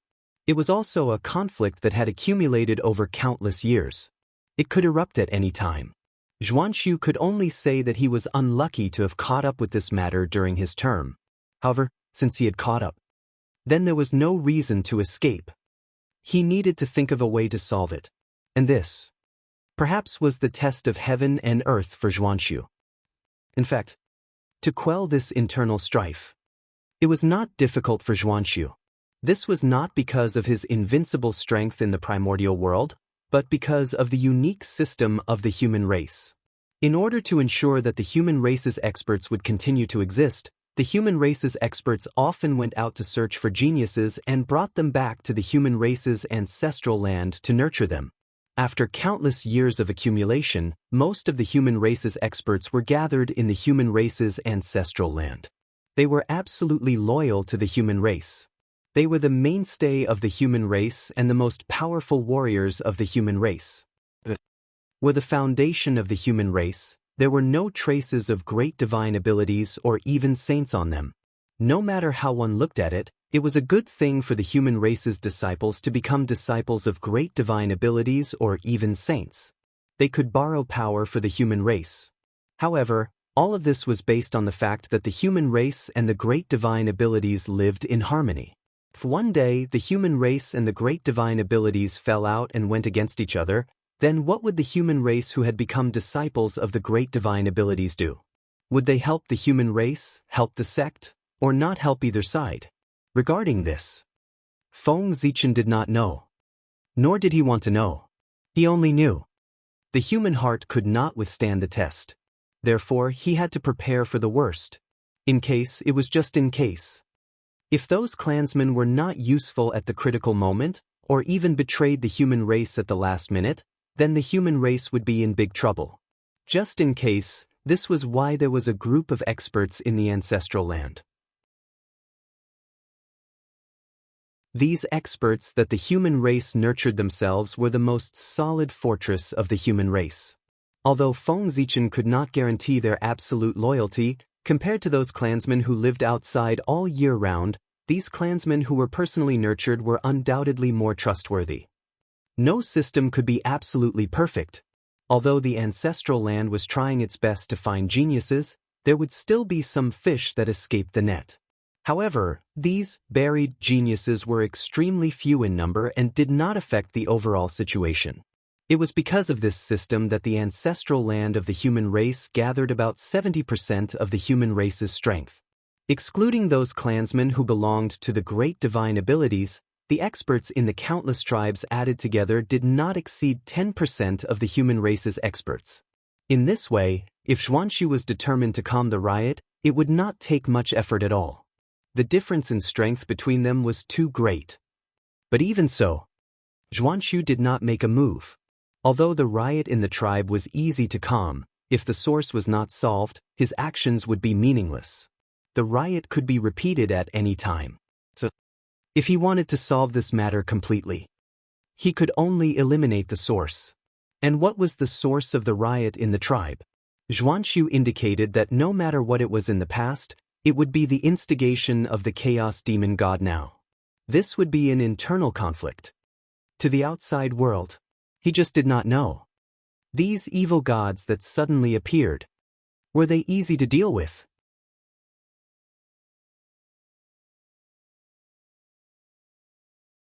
Chapter 645. In order to solve these problems of the human race, Xianxia decided to reform the religion. He personally prayed sincerely to the ancestors of heaven and earth, setting an example for the people to sweep away all obscene and evil sacrifices. After that, Xianxia appointed Nan Zhengli to be in charge of sacrificing to the heavens to reconcile with the gods. He appointed Bei Zhengli to be in charge of civil affairs to comfort the people, persuade the people to follow the laws of nature to engage in agricultural production, and encourage people to cultivate fields. He strictly prohibited the activities of the people to communicate with the gods through divination, so that the society could return to normal order. Once these measures were implemented, they immediately solved the problems of the human race and calmed the disputes between the major tribes. But there was no doubt that this move fiercely offended the evil gods hidden behind the major tribes of the human race. As chaos demon gods, they didn't know what fear was. Even if Xianxia was the destined human emperor and the supreme ruler of the primordial world, he could not scare the chaos demon gods. They had been wronged, they would definitely take revenge. Therefore, not long after Xianxia was sacrificing, evil gods appeared from time to time in the primordial world, causing chaos in the human world, forcing Xianxia to suppress them. Fortunately, the evil gods that appeared in the early stages were all small characters, the minions of the chaos demon gods. Although there were many of them, their strength was not high. It was very easy to deal with them, and they could not stir up any big waves. Therefore, Xianxia did not expend any effort to quell the calamity of the evil gods. However, he did not relax because of this. On the contrary, he became even more worried, because he knew that with the character of the chaos demon god, he would not do nothing after suffering such a huge loss. But now, there was no fluctuation. It was obvious that he was holding back some big move. This big move must be extremely fatal to the human race. It was because of this that Xianxia was particularly anxious during that period of time. After all, the threat of the chaos demon god. Who would not be afraid? Even Feng Zichen, after offending the chaos demonic celestial, hid in the boundless starry sky for millions of years and did not dare to come out. It was not until his life-saving means were upgraded that he dared to continue to stir up trouble. Xianxia's worry lasted for thousands of years. Every day, he lived in fear, afraid that the chaos demon god would suddenly attack and catch the human race off guard. For this reason, Xianxia pulled his defense to the highest level and was always vigilant of the movements in the void, in case he couldn't react in time when the chaos demon god attacked. However, doing so would undoubtedly consume a huge amount of mental energy. In just 10,000 years, Xianxia's face showed signs of weariness. He seemed to have aged a lot. Such a situation was almost impossible for a cultivator of Xianxia's level. He was an existence comparable to a half-step primordial chaos expert. He had transcended time and space and stood at the end of the river of time. No matter how much time passed, it couldn't take away even a trace of his time. But even so, he still looked old. From this, it could be seen that in the short 10,000 years, Xianxia's mind had been greatly consumed, which had already affected his Taoist body. 10,000 years of high-intensity concentration might not have reached Xianxia's limit, but it could not be said that it had no effect on him. The most direct manifestation. Xianxia was very tired, very tired. It was also at this moment that Xianxia realized that he seemed to have done something stupid. In this world, there was only the principle of being a thief for 1,000 days. There was no such thing as guarding against a thief for 1,000 days. He was waiting here for the chaos demon god to come and attack the human clan. If he didn't come, not only would he have wasted his energy, but he would also have wasted a lot of time. Especially in his current situation, it would be fine if the chaos demon god didn't come. If he came, it would be wrong if he could only use 80% of his strength. Before the battle, he had already lost half of it. In this case, how could he fight? Being forced to defend meant that the human clan had fallen into a passive state. This was not good. Passive. It was not the style of the human clan. Taking the initiative was. At this moment, Xianxia had an idea in his heart. He decided to change his strategy and turn passive into active to seize the initiative. And Xianxia's idea was very simple. It was to implement the great plan of heaven and earth isolation. Once heaven and earth isolation succeeded, from then on humans and gods would be separated. It would be difficult for the powerful to interfere in the primordial world. At that time, if the chaos demon god wanted to deal with the human clan, what they would have to face was not the human clan, but the laws of heaven and earth of the entire primordial world. Well, wasn't the chaos demon god holding back a big move? This was something that the human clan could not stop. Since that was the case, the human clan would be more straightforward and completely ignore the chaos demon god. They only hoped to complete the plan of heaven and earth isolation before the chaos demon god attacked. In this way, no matter what methods the chaos demon god had, he would not be able to hit the human clan. In this way, wouldn't the crisis of the human clan be resolved? Cutting off all risks from the source was the only way to ensure that everything was fine. Xianxia was also a man of action. This was not, just as he had an idea in his heart, after a short rest, he directly put it into action. And the first thing he had to do was to calm the disputes between the myriad clans. If he wanted to complete the plan of heaven and earth isolation, At the very least, he had to stabilize the primordial world first. What could be done in the chaotic primordial world? And it was not difficult for Xianxia to restore peace to the primordial world. The myriad clans were not the human clan. He did not have so many scruples when attacking them. He could directly use his powerful strength to intimidate them. In the end, the primordial world was still a place where strength spoke. If one was strong, they could do whatever they wanted. Therefore, it was fine if Xianxia did not speak. However, once Xianxia spoke, the myriad clans that had been in conflict immediately quieted down and did not cause any trouble. For a moment, the chaotic primordial world immediately returned to peace with Xianxia's voice. The dignity accumulated by the 4 generations of human emperors had long penetrated into the hearts of the living beings of the myriad clans, causing them to not dare to resist the orders of the human clan.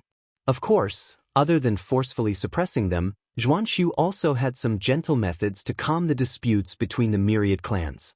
However, although those methods were gentle, they were too time-consuming. And now, the chaos demon god would come at any time.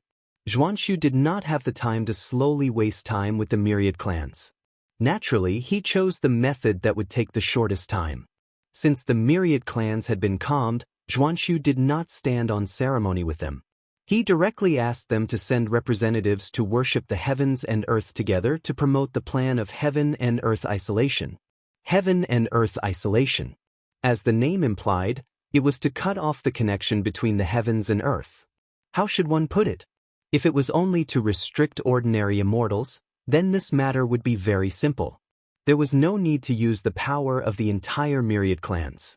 Only Xianxia alone would be enough. However, from the beginning, the purpose of the plan of heaven and earth isolation was not to restrict ordinary immortals, but all immortals, as well as the high and mighty great divine abilities. After heaven and earth isolation, humans and gods would be separated. This person referred to ordinary living beings and cultivators who had yet to become immortals. And that god referred to the immortal path and all living beings above it. It was naturally very difficult to do this. Not to mention Xianxia, even the power of the entire human clan was far from being able to do this. The strength of the great divine abilities could be seen from their means that could destroy the heavens and earth. The difficulty of restricting the power of such figures outside the primordial world could be imagined. It could not be done without integrating the power of the entire primordial world. Therefore, Xianxia called upon the myriad clans to worship the heavens and earth together with him to borrow the power of the heavens and earth to promote the implementation of heaven and earth isolation. Without the help of the myriad clans, Xianxia could not exert the power of heaven and earth isolation to the greatest extent. Of course, under normal circumstances, even with the help of the myriad clans, it was very difficult for Xianxia to do this.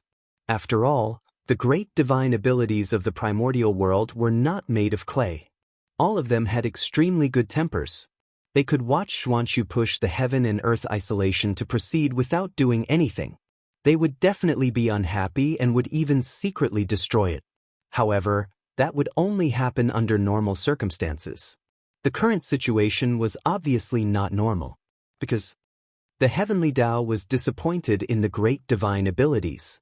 The great divine abilities might not be willing to see the heaven and earth isolation, but the heavenly Tao was definitely willing to see it. Xianxia's actions were following the heavens. Naturally, the heavens were helping him. How could he fail? If those great divine abilities dared to interfere, they would be going against the heavens and would be punished by the heavens. Especially when their butts were not clean to begin with, if the great divine abilities dared to go against the heavens, the outcome would be even more worrying. And the great divine abilities of the primordial world, were their butts clean? That was obviously not clean. One had to know that during the Great Magi Demon War, it was not only the ancestral shaman, Di Jun, and Tai Yi who interrupted Mount Buzhou. There were also the contributions of these great divine abilities. To be honest, there were too many great divine abilities at that time.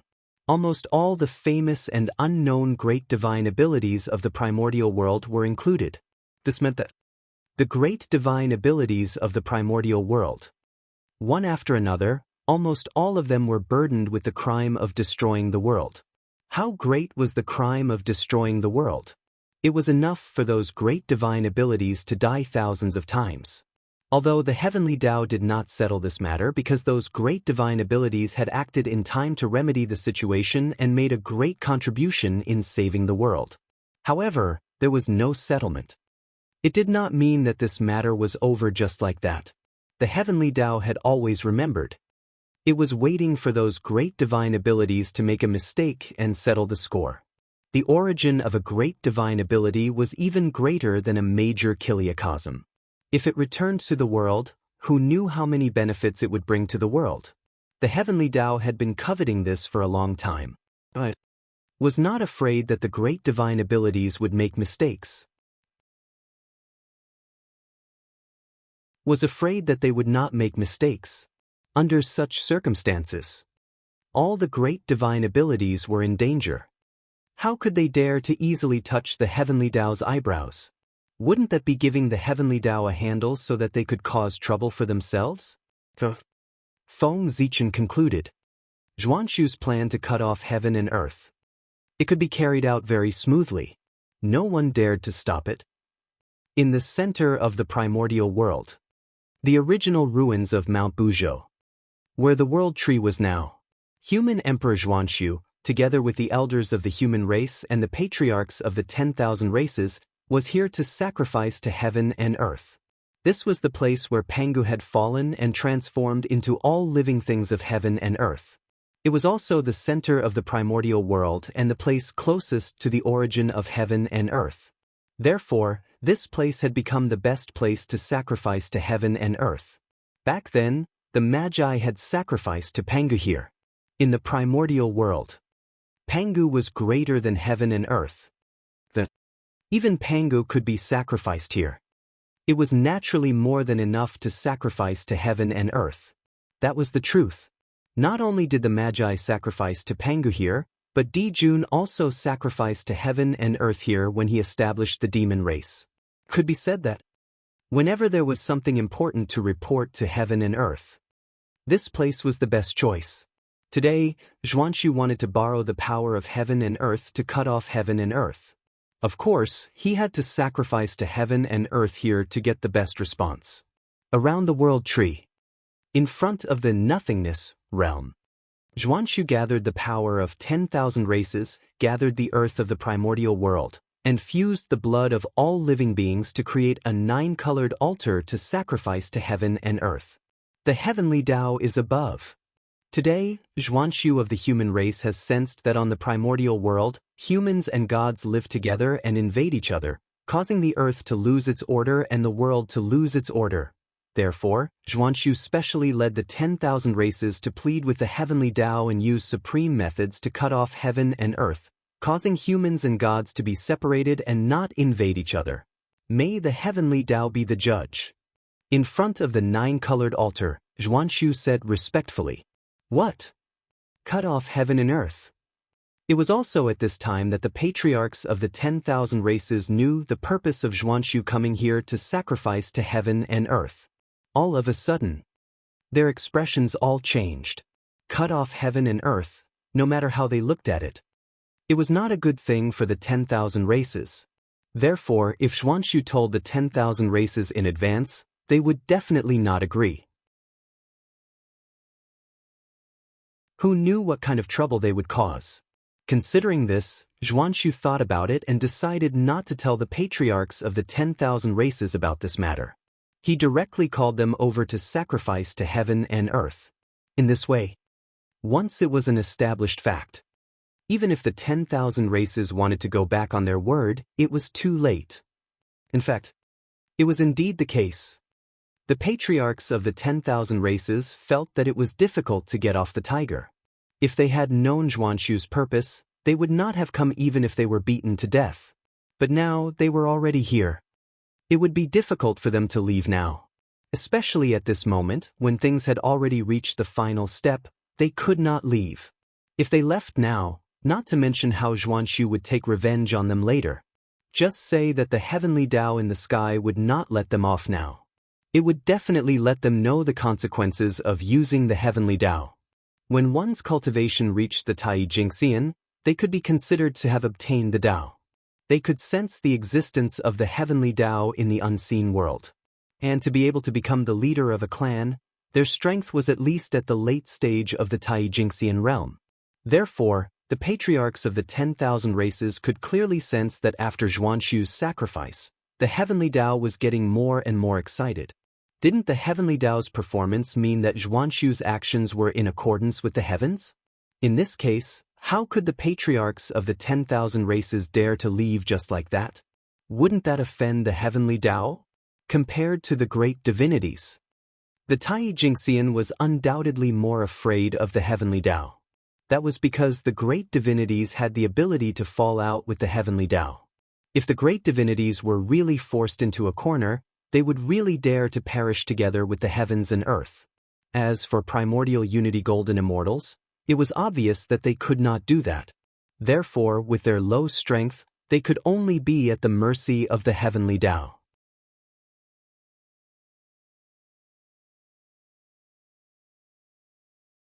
Chapter 646. Resist? It was impossible to resist. Even if he was courting death, this was not the way to find it. Therefore, at this point, no matter how unwilling the patriarchs of the myriad races were, they did not dare to leave just like that. They could only brace themselves and cooperate with Xuanxu to worship heaven and earth. To please the heavenly Tao. I hope the heavenly Tao will be enlightened.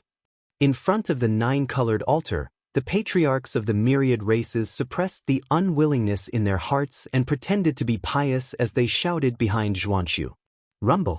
The moment the myriad races bowed, a 9-colored brilliance bloomed on the altar and surged into the sky. That was the power of sacrifice. The moment the power of sacrifice rushed into the depths of heaven and earth, an inexplicable change occurred in the primordial world.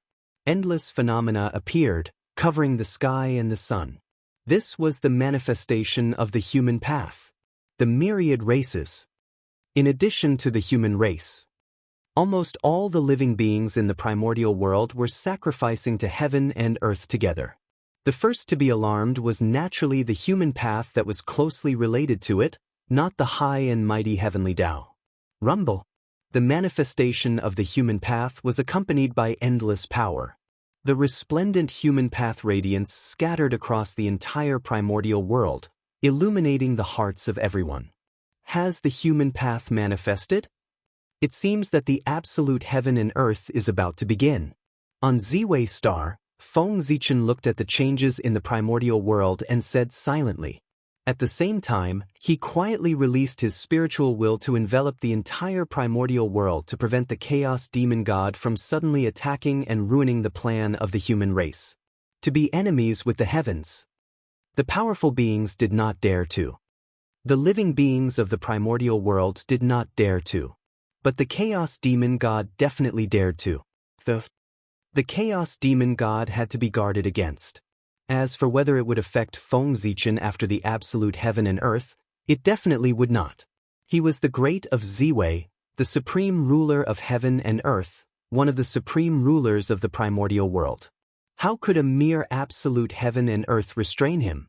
In fact, not only Feng Zichen, but also the other 4 heavenly gods, as well as the top existences who occupied the karmic rank of heaven and earth, would not be restricted by the absolute heaven and earth.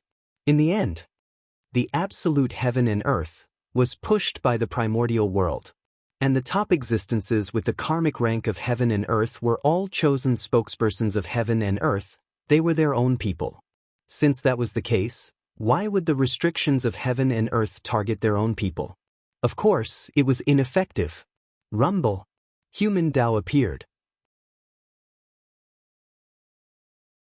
An endless amount of mighty power descended upon them. Driven by the power of sacrifice, they gathered at the intersection of heaven and earth, forming a vast ocean of human Tao. That place was filled with the radiance of humanity. It was like a natural chasm that forcefully cut off the connection between heaven and earth. You can see that. As the ocean of human Tao appeared, the connection between heaven and earth was completely severed. Under the obstruction of the ocean of human Tao, no living being could cross this boundary. Heaven and earth, it was really separated. Damn it! Below the nine-colored altar, when the myriad tribe leaders saw this scene, they were filled with hatred in their hearts. However, they had no choice but to pretend to be happy on the surface. It was truly unbearable. Originally, the ancestor was forced to go to the heaven realm. This was enough to make the myriad race patriarchs vexed. But with Xianxia doing this, they immediately gave up. Before the connection between heaven and earth was cut off, although the ancestor was in the heaven realm, if something happened in the clan, the ancestor could rush back at any time. However, with the success of the heaven and earth separation, everything was different. If the ancestor wanted to return to the clan, it would not be so simple.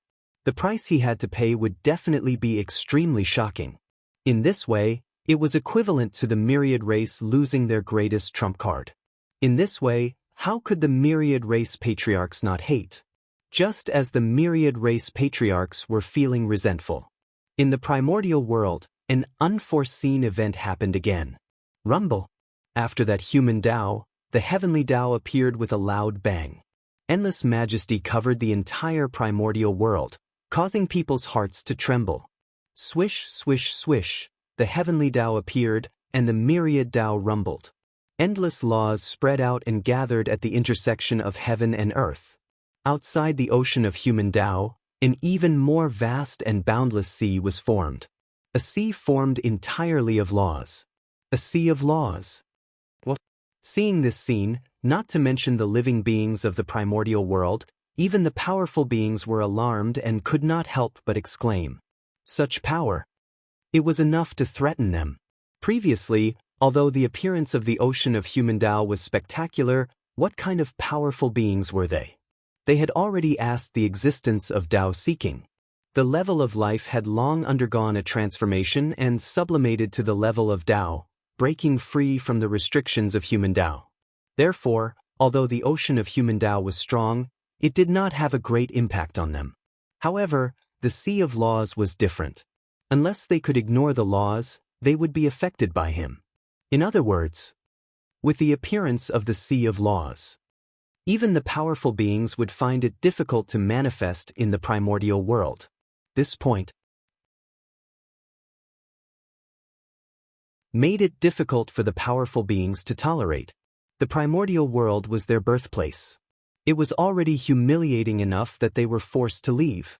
Now, their path of return was cut off. They had really gone too far. Did they really think that the powerful beings had no temper? Thinking of this, the powerful beings were really furious. They did not care about defying the heavens or not and were about to directly interrupt the formation of the Sea of Laws.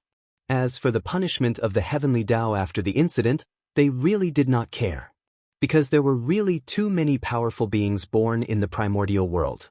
They occupied almost 90% of the powerful beings in the primordial world. This power, even the heavenly Tao could not underestimate it. The law could not punish the masses, as long as there were enough powerful beings. It could make the heavenly Tao have misgivings and not dare to pursue this matter. Dealing with a powerful being. It was not difficult for the heavenly Tao, but 10 or 100 of them were enough to give the heavenly Tao a headache. The powerful beings with such thoughts were not worried about the heavenly Tao's punishment at all. When they attacked, they had no scruples. Rumble. In the sky. All kinds of great Tao manifestations. They bloomed with shocking phenomena. A boundless pressure spread out. That was the fluctuation when the powerful beings attacked. Their strength was too strong. With a thought, they could create and destroy countless worlds. Once they attacked, they moved with the power of heaven and earth. *CK. Feng Zichen, who was on guard against the Chaos Demon God, did not wait for the Chaos Demon God to attack. Instead, he waited for the powerful beings behind him to attack. He was really shocked. Everyone joined forces. Even he did not dare to take it head-on. Not to mention the sea of laws that had yet to take shape. It would probably be blown up by everyone on the spot. Fellow Taoists, please calm down. In a moment of desperation, Feng Zichen advised the crowd. Your Majesty, don't say anything. The Heavenly Tao is really too much of a bully. Poor Wei and the others have followed his instructions and left the primordial world. But even so, he still refuses to let the matter rest. Today, he wants to use the hands of all living beings in the primordial world to set up the Sea of Laws to cut off poor Wei and the others' hopes of returning to the primordial world. He's really too much of a bully. Therefore, poor Wei and the others must seek an explanation today, so that the Heavenly Tao knows that we are not to be bullied. As soon as Feng Zichen finished speaking, he heard a powerful being shout angrily. In the hearts of the great mystical ability users, they were truly wronged to death. They felt that the goal of the Heavenly Tao was not to isolate the world, but purely to deal with them. Otherwise, why did it still want to seal the connection between the world after they retreated from the primordial world? Wasn't it cutting off their retreat? It was their retreat that gave the Heavenly Tao the feeling that they were easy to bully. Therefore, this time, they wanted to teach the Heavenly Tao a lesson so that it knew that the powerful beings were not easy to bully. As for the fact that the human race was behind this matter, why didn't they blame the human race? That was very simple. How could they not know what the human race was capable of? Without the tacit consent of the Heavenly Tao, even 10 more humans would not be able to change the primordial world. Hearing this, Feng Zichen was speechless. He did not expect that the powerful beings were angry because of this reason. However, after knowing the reason, the matter was easy to resolve. Fellow Taoists, please calm down. You are all virtuous people who have contributed to the primordial world. How can the Heavenly Tao force you like this? How can it make you unable to return to the ancestral land? Let's continue to watch. The Heavenly Tao will definitely not disappoint you. Shaking his head and smiling, Feng Zichen said to everyone, Fellow Taoist, are you serious? Zhen Yuanzi, who had a good relationship with Feng Zichen, could not help but ask. If it was not for the fact that he had no choice. He did not want to be enemies with the Heavenly Tao. Fellow Taoists, what kind of status do I have? How can I deceive you? Hearing this, Feng Zichen smiled faintly and directly raised the Ziwei star. Immediately, the Ziwei star shone brightly, making it difficult for everyone to open their eyes for a moment. It was also at this moment that everyone remembered the identity of the person in front of them. Ziwei the Great was the most noble person from the primordial world. He was from the same sect as the Heavenly Tao and was the Lord of Heaven and Earth. He was the direct descendant of Pangu. His guarantee was indeed very important. Besides, even if I deceived you, it's not too late for you to make a move. It's just a matter of time. Why don't you wait for a while and see the results before making a decision? Seeing that everyone was hesitating, Feng Zichen struck while the iron was hot and continued. Alright. In that case, poor Wei and the others will listen to your Majesty and wait for a while to see what the Heavenly Tao's purpose is. When everyone heard this, they nodded and gave their orders. Waiting for a while would not delay much time. They could just see the final result. If they were dissatisfied, with everyone joining forces, even the primordial world could be destroyed, let alone a mere heaven and earth isolation. Strong strength. That was how confident he was. Phew, seeing that everyone had retracted their supernatural powers, Feng Zichen breathed a sigh of relief and accompanied everyone to observe the evolution of the heaven and earth isolation. Rumble. Without the interference of the great divinities. Soon, the Sea of Law was completely formed. It joined forces with the Sea of Human Tao and completely separated the connection between heaven and earth. At this moment, under the combined isolation of the power of the Heavenly Tao and the power of the Human Tao, the heaven realm and the primordial world could be said to be two different worlds. The people of the heaven realm could not go to the earth. The people on the earth could not go to the heaven realm either. It was as if they were two unrelated worlds. Heaven and earth isolation. It was thorough enough. It directly separated the heaven realm and the earth into two different worlds. Your Majesty, is this the ultimate goal of the Heavenly Tao? In that case, do you have anything else to say? Outside the world, a great divinity suppressed his anger and questioned Feng Zichen regarding this result. They were very dissatisfied. Fellow Taoist, don't be anxious. With a smile, Feng Zichen stretched out his palm and grabbed at the boundless starry sky. Immediately, endless starlight bloomed and turned into strands of sparkling ribbons that directly inserted into the sea of law. At the same time, the heavenly Tao trembled inexplicably. Strands of purple aura spread out from his body and gradually merged with the sparkling ribbons formed by the starlight. For a moment, in the sea of law, starlight was resplendent, and the Tao light was sparkling. They were entangled with each other, releasing endless mysteries. At this moment, seeing this scene, the great divinities seemed to have vaguely understood something. Changes were still continuing. After an unknown amount of time, the starlight and the Tao light gradually merged into one, forming special Tao lights that looked like ribbons. Buzz, buzz, buzz. Inexplicable Tao runes were emitted from the Tao light, resonating with heaven and earth. Mysterious runes were derived and imprinted in heaven and earth. The Tao light was resplendent and mysterious. With its appearance, the power of the Sea of Law actually began to slowly weaken. Soon, under the influence of this Tao light, a passageway appeared between heaven and earth again. However, this passageway, it only existed near the Tao light. This power, it's so familiar, it seems. A great divinity looked at the Tao light rippling in the Sea of Law, frowned, and said with some doubt. He seemed to have seen this Tao light there. Guiding divine light. Suddenly, a voice sounded in his ear, reminding him of the origin of this light.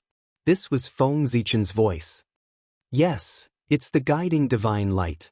Poor Wei once felt a similar aura on fellow Taoist Jieyin. After being awakened by someone, that person said excitedly, "Guiding divine light. The light of all living beings." The only ability of this light, as the name implied, was to guide. Once the guiding divine light was released, it could guide everything. Of course, that was the highest level of guiding divine light. The guiding divine light here was obviously not at this level. Its ability was relatively simple, and it could only guide immortals. This light is called the guiding divine light. It is formed by combining the power of the stars and the power of the heavenly Tao. It is different from the guiding divine light on the saint. It is not used to illuminate all living beings, but to guide immortals. Under the suppression of the Sea of Law, the laws on the primordial land have been compressed to the extreme. They no longer tolerate existences above the golden immortal. In other words, once someone displays the power above the golden immortal, they will be sensed by the Sea of Law and be guided to the heaven realm by the guiding divine light inside. They are not allowed to stay on the ground. Feng Zichen casually grabbed a wisp of guiding divine light and explained to everyone. It was a very simple principle. Under the influence of the guiding divine light, the Sea of Law did not target anyone. It only targeted the power above the golden immortal. As long as the power you displayed was not higher than the golden immortal, then no matter what realm you were in, you could stay in the primordial land. But once your power exceeded the golden immortal, then sorry, no matter who you were, you would be forcefully sent to the heaven realm by the guiding divine light.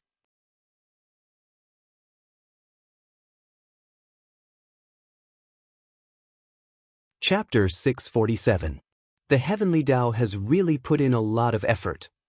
After a moment of silence, the group of powerful beings said in an inexplicable tone. Their words were already very clear.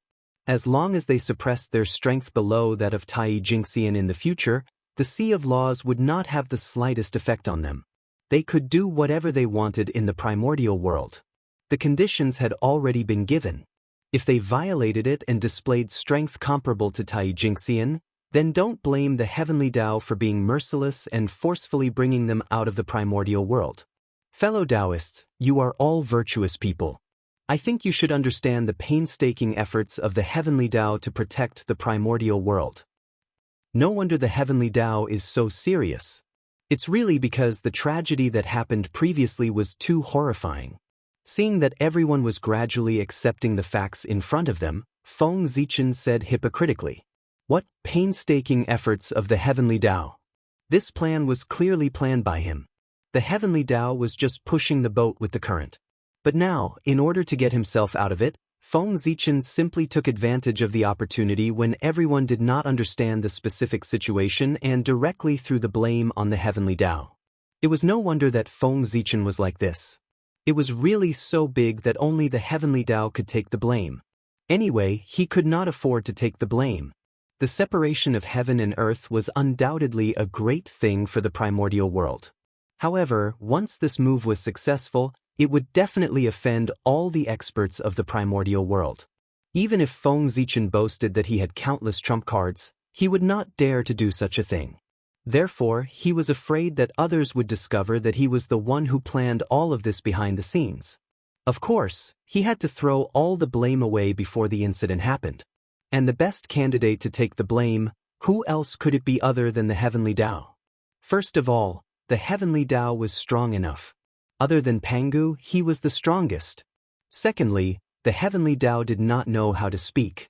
Even if he knew that Feng Zichen had thrown the blame on him, he would not take the initiative to explain all of this to the powerful beings. It was probably disdain. Finally, he did not have to worry about his revenge after throwing the blame on the Heavenly Tao. That was because this was according to his intentions. If the Heavenly Tao took revenge on Feng Zichen because of this, who would dare to work for him in the future? Your Majesty is right. Laughing awkwardly, the group of powerful beings said embarrassedly. Feng Zichen's words. It really made them unable to accept it. Who was the Heavenly Tao guarding against? It was all because of them, the great magics. If the magi and demons had not gone overboard back then and shattered the primordial world, causing the Heavenly Tao to be afraid, so many things would not have happened. The group of great mystic powers thought in their hearts as they were filled with regret. If they had known what was going to happen today, they wouldn't have stood aside and watched the battle between the liches and demons. Instead, they would have stepped forward to stop it. They believed that as long as they dissuaded them in time, the liches and demons would not fight at all. Moreover, even if they were to fight, the scale wouldn't be that big. At the very least, they could persuade people to fight in the chaos beyond the heavens. Not to mention how regretful everyone was. After Feng Zichen finished speaking, no one doubted his words. From this, it could be seen that Feng Zichen had successfully shifted the blame. That's right. Such an offending thing. Who would have thought that it was proposed by a human and not the Heavenly Tao itself? Even if someone suspected that this method was thought of by a human, they would not suspect Feng Zichen. After all, everyone knew that great Emperor Ziwei had a promising future. He could cultivate to the primordial chaos Daluo Jingxian while staying at home. Why would he do such a thing as digging his own grave? What was the difference between becoming enemies with a group of great mystic powers and ending one's own future? No one believed that Feng Zichen would be so unwise. Fellow Taoists, after the separation of heaven and earth, there will definitely be a great change in the primordial world. In my opinion, we should return to our respective dojos and observe the changes in heaven and earth. Seeing everyone's expressions, Feng Zichen knew that his plan to shift the blame to the Heavenly Tao had completely succeeded. He could not help but be overjoyed. However, his expression did not change. He still advised everyone unhurriedly. Sit. Poor Wei and the others will leave now. Go back and experience the changes in heaven and earth with your heart to deal with the future changes in the primordial world. After Feng Zichen finished speaking, everyone seemed to have found a way out and left one after another. If they continued to stay here, it would be too awkward. They felt as if they were being targeted by the Heavenly Tao. It was better to leave quickly. As for the matter of blocking the separation of heaven and earth, no one mentioned it at all. The sincerity of the Heavenly Tao. It was already very obvious. If they raised an objection at this time, wouldn't it be obvious that they had a guilty conscience? Otherwise, why would they object? What were they trying to do by displaying the combat strength of a great mystic powers in the primordial world? At this moment, regardless of whether they had a guilty conscience or not, once they raised it, it would be like yellow mud falling into their pants. It would be shit even if it wasn't shit. They would definitely be remembered by the heavenly Tao. Therefore, no one dared to object. They all left in a hurry. Sigh. This matter, it's considered over, right? After everyone left, Feng Zichen let out a long sigh of relief and completely relaxed. Back then, when he formulated the plan to separate heaven and earth, he was only thinking about the benefits to the primordial world and even the human race. He had forgotten that this was a job that would offend people. At that time, he didn't think much of it. Now that he thought about it, he was really scared. Those were all the great mystic powers in the primordial world. If he was not careful, if he was hated by all the great mystic powers, he might suddenly disappear. Although Feng Zichen was powerful, almost no one in the primordial world could do anything to him. However, how many of the great mystic powers who could live until today were easy to deal with? Even the remnant spirit of the chaos demon god was killed by them. Not only did they fail to possess him, but they also swallowed him and became nutrients for his growth. From this, one could see how extraordinary the methods of the great mystic powers were. If he was targeted by them, even if he didn't die, he would lose a layer of skin. How could Feng Zichen not be afraid? Fortunately, he was witty and threw the blame on the heavenly Tao in time, saving a big trouble for the future. If he didn't mention it today, this matter would be over. Even if the great mystic powers reacted in the future, with the endorsement of the heavenly Tao, this matter would be ridiculous. Heaven and earth have been separated. The situation of the primordial world is about to change. After taking a deep look at the void of the primordial world, Feng Zichen turned around and returned to the Ziwei star. Not long after he returned to the Ziwei star, the endless rules in the primordial world slowly changed. Rumble. Endless Tao runes scattered out and scattered into the primordial world, causing inexplicable changes. The first to bear the brunt was naturally the world tree that stood between heaven and earth. Crush. The void cracked open silently, and the origin of heaven and earth flowed out of the huge crack. Like a waterfall, it poured onto the world tree. And the origin of heaven and earth, for the world tree, it was the best nourishment for growth. Phew. After absorbing the origin of heaven and earth, the world tree grew at a speed visible to the naked eye. Soon it grew taller. Rumble. A huge rumble resounded throughout the entire primordial world. It was the sound of the heaven realm. It was constantly rising, and the distance between it and the primordial world was getting farther and farther. It was pushed up by the world tree. The world tree stood tall, and its crown held up the entire heaven realm. And now, as the world tree rose, the heaven realm above it would naturally be affected and rise with it. This was the beginning of the changes in the primordial world. Every time the heaven realm rose a little, the rules of the primordial world changed a little. It was still all right. Compared to before, although there were some differences, there were not many changes. However, the space-time laws of the entire world, and even the great Tao of space-time, underwent earth-shaking changes as the distance between the heaven realm and the primordial world continued to increase. The flow of time between the heaven realm and the earth gradually became unequal. To be precise, the flow of time in the heaven realm gradually slowed down. Compared to the primordial world, it seemed to be twice as slow. In other words, 2 days in the primordial world was only 1 day in the heaven realm. Moreover, this ratio wasn't fixed either. As the distance between the heaven realm and the primordial world increased, it was constantly changing. It was getting bigger and bigger. In short, this change could not be completed in a short period of time. It would take a long time to evolve. It would not stop until it reached a threshold. Not long after the separation of heaven and earth, the restrictions between heaven and earth naturally appeared in everyone's minds, allowing them to understand everything. Tai Jingxian level power is not allowed to appear? After hearing this news, the patriarchs of the myriad clans clearly heaved a sigh of relief. It was good that they did not completely cut off the connection between heaven and earth. This way they would have a way out. Huh. Wait. Below Tai Jingxian, Gold Immortal? Damn it. The human race is really good.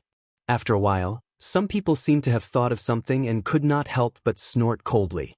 The heavenly Tao was fair, it would not deliberately favor that race. Therefore, the restriction that did not allow power above the gold immortal level to appear was targeted at all living beings in the primordial world, including the human race. From this, it could be seen that the human race's actions were quite self-defeating. However, from another perspective, one would realize that this restriction was extremely biased towards the human race. That was because in the primordial world, the human race had the most gold immortals. After all, the human race had a larger base. Perhaps it was difficult for them to produce any experts, but with the resources of the entire primordial world, it was easy for them to produce mid to low-end experts like gold immortals. Therefore, after millions of years, there were not many Daluo Jingxian and not many Tai Jingxian of the human race. However, there were definitely countless gold immortals. Even if all the gold immortal experts of the myriad clans were added together, they would probably not be as many as the human race. This was nothing in the past. However, after the separation of heaven and earth, the existence of the gold immortal level leaped to the top of the primordial world. The benefits that the human race, which had the most gold immortals in the primordial world, received could be imagined. They could sweep through the myriad clans. Thinking of this, how could the patriarchs of the myriad clans' faces not be ugly? This was simply the heavens and earth helping the human race. However, they did not have the chance to reason it out. Saying that the heavenly Tao was unfair? Were they blind? Didn't they see that the heavenly Tao treated everyone equally and restricted them as it wished? Not to mention the human race, even the powerful beings were restricted by it. In this way, who could say that the heavenly Tao was unfair? The myriad clans were inferior to the human race. They could only say that they were useless and could not compete with others. They could not blame others. Your Majesty, we still have important matters to attend to, so we'll take our leave first. The more they thought about it, the more aggrieved they felt. The experts of the myriad clans really did not want to stay here any longer. Looking at the happy and smug faces of the humans, they immediately bid farewell to Xianxia. At this moment, they did not intend to, nor did they dare to, fuss over the matter of Xianxia tricking them to come here to worship the heavens and earth. Since you have something to do and have left, I won't hold you back. Xianxia was indeed in the wrong for what happened today. In the future, I will definitely give you a big gift to apologize to you. Xianxia could naturally think of what the patriarchs of the myriad clans could think of, and he thought even further. Therefore, he was extremely happy in his heart. He did not care about the attitude of the patriarchs of the myriad clans and directly said. At the same time, he also apologized to everyone. I wouldn't dare. Even if your Majesty didn't say it, we would have taken the initiative to rush over when we found out about such a major event that has contributed to the primordial world. How could we blame your Majesty for this matter? Seeing Xianxia's smug expression, everyone was extremely annoyed. However, they did not dare to show it on their faces. They all said with a righteous expression. At this time, the matter had already been done. It was useless to be upset and regretful. Instead, it would make others look down on them. It was better to act righteous in exchange for a good reputation. It's good that you understand, fellow Taoists. Xianxia smiled and did not expose everyone's thoughts. He echoed from the side. He had already taken all the advantage. Why couldn't he let others have a taste of their mouths? It was fine to be smug, but they could not forget themselves. In this way, after a few pleasantries, the patriarchs of the myriad clans left one after another. You guys are still too naive. Since the human race dares to push the plan of separating heaven and earth, how can they not have any backup plans? You guys, you think too simply of the human race. After the figures of the patriarchs of the myriad clans completely disappeared, Xianxia's face could not help but reveal a strange smile. There was one thing. He did not tell the patriarchs of the myriad clans. That was, the restrictions of the heavenly Tao did not affect him. He could still exert the strength of a half-step primordial chaos. He did not have to worry about being taken away by the guiding divine light. Moreover, it was not just him. Even the other elders and ministers of the human race were not affected in the slightest. To be precise, any existence that was protected by the luck of the human race, their strength would not be affected by the heavenly Tao. Thinking about it, it made sense. As the protagonist of heaven and earth, how could the human race not have privileges? Otherwise, what was the purpose of the title of the protagonist of the myriad clans fighting for the world? Wasn't it all for the unique treatment? And not being restricted by the heavenly Tao was one of the privileges of the human race. What was the protagonist of heaven and earth? That was the symbol of the orthodoxy of heaven and earth. Since it was the orthodoxy of heaven and earth, then the position conferred by the human race was equivalent to obtaining the approval of heaven and earth. It was a kind of karmic position, so naturally, it would not be restricted by the heavenly Tao. Of course.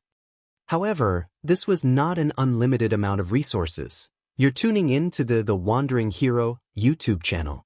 Don't forget to subscribe and join us on this journey to catch the most captivating stories.